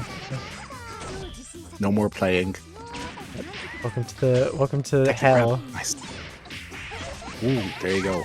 Did the dust wrong. Yeah, EX dust not coming in clutch there. Panshoot just going over it and pushing Schwolf away. Nice, there we go. Nice. Panshoot taking a round. Panshoot believers in chat. Yuragi cheering Panshoot on. Nice CB counter hit. Custom club more time. Let's go. You love to see it. Here we go. Ooh, but nice. Mashing after air block. Very nice from Schwolf. Getting that full combo. Panshoot bursting them off them. Oh my god, that's the Alex classic right there. Backdash in the backdash, yeah. Backdash 3 times in a row, you love to see it. Well, there we go, nice. Dive kicked. Lucky, straight into the DIL loops as well. That's the DP ender, even though they looked a little bit high, but still. Mix up.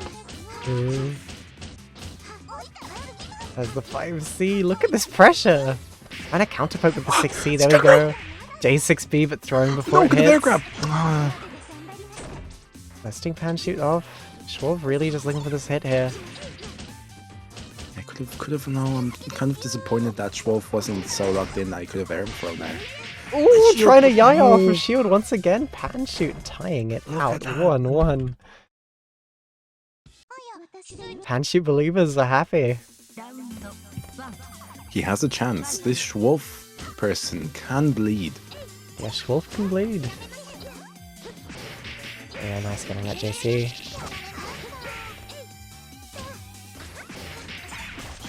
You know, the falling JC. IED back JB, but Schwolf was ready with the reaction shield there. Getting the full punish. And there's the Yayas. Baiting the bunker as well. Panshoot bunkered specifically to beat the Yayas, and as soon as they saw that, they just like baited it. I think technically they were too far away for more Yayas to come out. So Patrick just kind of did the shield bunker, but just late. You could probably get one more. Yeah, nice using the cactus to get the full combo here. Panshoot right now is technically winning this set for the record. There we go, nice. Not anymore. Not anymore. Nice. Ooh, nice shield. This is a good starter for Panshoot as well. He can get some big damage here.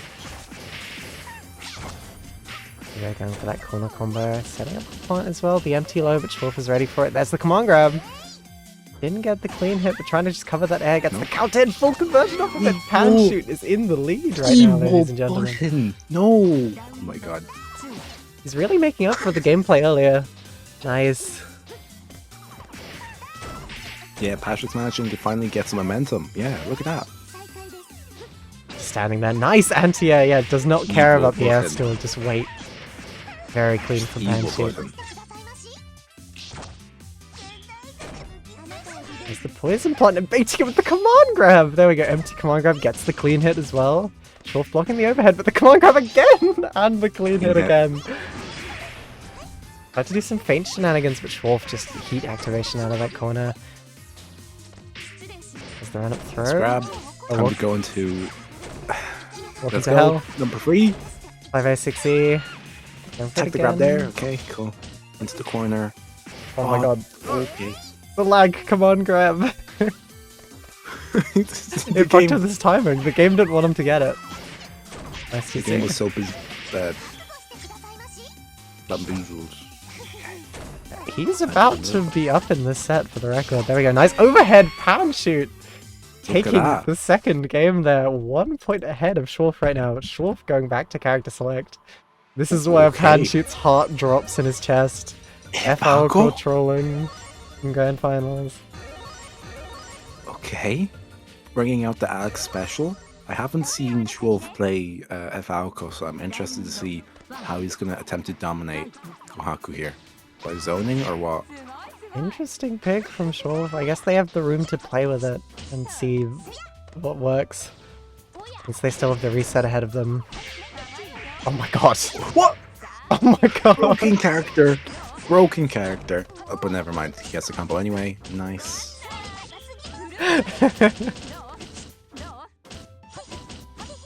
Oh my god.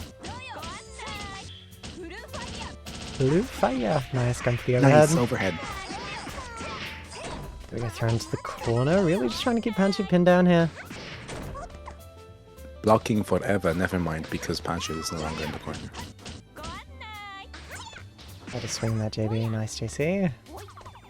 Getting those orbs. Panshoot managing to destroy a few of them. Yes! Look at that. And yeah, just finishing it off with a fireball. Very clean. Kind of cool if you think about it. Schwolf might have set the fireballs down so that Kohaku would have swiped them out of the air and then get counter hit by the fireball. Fireball, I say. Yeah, welcome back to Blue Fire. There we go. Low and baits the burst as well. Schwarf on point with it. Oh, there we go. Nice. Catching the reset attempt from Panshoot. The upper ender as well. Jump C! Boo! Not Let's go! converting off of it. There we go. Just trying to use that Counter-strike. fireball. Come on, grab. Huh? Huh? New mix? Side switched, nice. Even Schwolf wasn't expecting that. New mix? Goddamn. And nice shield. Nice shields, there you go. For the kill? Yes, because big orb. Yeah, there we go. There you go. Schwarf tying it 2-2. Yeah, Falco trolling in grand final. Schwarf stuck on this character for the rest of this set. That might be good. Okay, let's that might be the strat. I think Pashuk's adapted 2L to Hisui, and Schwolf now decides to choose a different character in hopes that Pashuk's would not adapt in time. Yeah, I think that's the hope. Schwarf just needs one more game here, and even after the resets, Panshoot would still have to play more. Nice hitting that overhead. Yeah, into the setup, goes for the overhead, Panshoot's ready for it. Blue fire, here's the mix, goes for the empty low. Alex has done that setup on me loads of times, and I have grabbed him out of it every single time. Oh really? Damn. Yeah. I mean, the overhead beats throw, no? Ooh, there we go, nice anti-air from Panshoot. Choosing to throw Schwolf back into the corner there, but Schwolf with the DP! SJB, but the counter hit, the Alex Stanshield Classic, taking it to tournament point for Schwolf here. Tournament point. Scary Will stuff. Pashux be able to take it? We'll find out soon enough. Nice. Immediately starting pretty strong for Schwolf here. Got Panjit stuck in the corner with the blue fire. Blue fire. More blue fire goes for the empty low again. I think that's the third time in a row. Nice smash out from Panjit, but barely too far for that combo. Really unlucky. Schwolf dropping the ender, but managed to find the JC counter hit. Here we go, dumping that. Will it kill? Will it kill? Will it kill? It killed! Look at that! Let's go. Okay, congratulations, Schwolf. Tournament winner. Look at that. There we go, Schwolf in a close set, using the counter pick with the switching to FLK to stop Panjit from adapting. Very well done. Schwolf is your VV28 champion. And for the record, the tournament started 3 hours and 5 minutes ago. Wow, we are very on time. Look at that. Yep, I told you. What did I tell you? People don't trust me. They're like, oh, enjoy your 5-hour long bracket, bro. I got Vincied well played. It was 3 hours. It was a 3-hour bracket. We've had longer FT2 VVs, quite frankly, which is just every time we have like jank that messes up the bracket. But here we are. Congratulations to Schwolf for the clean run, showing us some truly evil plays throughout that bracket, some truly evil mix. Very well done. Panjit making a very respectable play, letting his evil twin brother on the sticks for one of those sets as well when he played the HKaku. Very well done. Must be breaking some kind of tournament rule, but who knows. Redhead Prince having a very respectable run, representing CL Nation. Good day for CL players, with Redhead Prince and Helixon making it so high. Very well done. Redhead Prince is going to win one of these one day. He's so close. He does he's such a solid player. He's such a solid player. On a character who doesn't have that much jank, you know. Congratulations, Kiri, for showing what his secondaries can do. The C Necomech and the HPCL. Very well done, making it this far. And beating Gamelatuva as well. Gamelatuva make it to 5th, also showing off some of his secondaries. Very well done. The F Miyako, the F Alcor, and also some random H rower that he pulled out of nowhere. Yeah. To show the wizard how it's done, I suppose. Very well done. Mocha also making it to 5th. Very solid player. He's been placing really, really highly lately. He's on his way to win one of these one day. I believe in it. But very good with the F-Freeze. Getting that last arc as well was kind of hype. But well done. Very respectable. Nearly beat Redhead Prince. Too long to get the last arc. Yeah, nearly beat Redhead Prince. He got it in the end. Yeah, he took Redhead Prince to set point in FT3. That's crazy. Very well done. Helixon, congratulations for making it to top 8. Very well done. Upsetting Starling as well. Having a good run this week with the FCL, CL Nation, and Robo, who got 2nd in the beginner bracket the other day. The 3U beginner bracket, that is. Making it all the way to top 8 as well. Very well done. Congratulations to all of you. And thank you so much for so many people showing up for a bit of a more experimental bracket. It's been a ton of fun today running this. And I think FT3 works. I think it really does. Yeah, it's pretty alright. On time, we had a big bracket. It was a lot of fun. I hope you guys enjoyed the new format. I'd like to see some opinions on it, what people are thinking. FT3 is so peak. Hell yeah. I'm glad you guys are enjoying it. But yeah, thank you guys for showing up today, for the support. Especially thank you to Uragi for the bunch of gift subs, and also Vox for a bunch of bits and gift subs. Uragi also gave a bunch of bits. Thank you guys so much for the support. It really means a lot. Thank you for the money. I try and put it back into the streams where possible. I want to do more offline stuff. I think it'll be fun if I could raid some more locals with the Melty streaming setup. It'll be fun. But yeah, thank you all so much for showing up today. Thank you, Nico, for commentating with me, even though he just had a rough day at work. Of course. This is my therapy. I am now sane again. Yeah, the melty blood therapy. But yeah, thank you all. We have some announcements to make. Now, it's very convenient that I have Nico on stream for this, because there is a new bracket series starting next week, isn't there, Nico? I think there is. There just might be. Look Yeah, at very that. Up interesting. on the screen, we have Backstage Brawl, Act 01. First steps on stage. This is going to be a bracket hosted by yours truly. This is going to be pretty much just a Tono Tea Party, but open to anyone. So we got 5 rounds of Swiss into a top 8 with my very cool poster. Hell yeah. August 14th, so next Friday.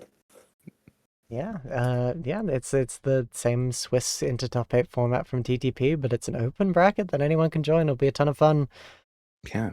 I It's, heard people do usually complain that the brackets do go on for long and there's not much happening, so I am now here to rectify this issue. You get to play at least 5 games in a relatively short amount of time. oh yeah, yeah, you get to matchmake a bunch of different people, see how you do, maybe make that top 8. Maybe make that top 8. Maybe you get to act on the final stage. Ooh, Sure. I'm trying to do a little bit of a theme here. I'm not sure if you can notice. Yeah, it's gonna be fun. It's gonna be higher production value than my streams, that's for sure. I'm trying. I don't know if any of you have seen Call of Duty, hosted by RN9 years ago. I'm trying to kind of match that kind of visual aesthetic quality. But yeah, see you guys there. That is Friday at 7 p.m. Central European Summertime. So that'll be like 6 p.m. in England. Yeah. yeah, normal And then bracket where? time. Same time Normal this bracket bracket time. starts. I think that's standard for multi stuff nowadays. But yeah, thank you all for today. It's been fun. It's been a fun bracket. I'm gonna send you all off so that I can do all of the what's it called? The top 8 image and stuff, and then get some to eat. It is very, very warm in my room. Slightly awful, but oh well. Room sauna. Yum. Yeah, we'll see how this goes. Who is streaming right now? Who is streaming? Da. Probably going to be some Tokon, because that's what people are playing.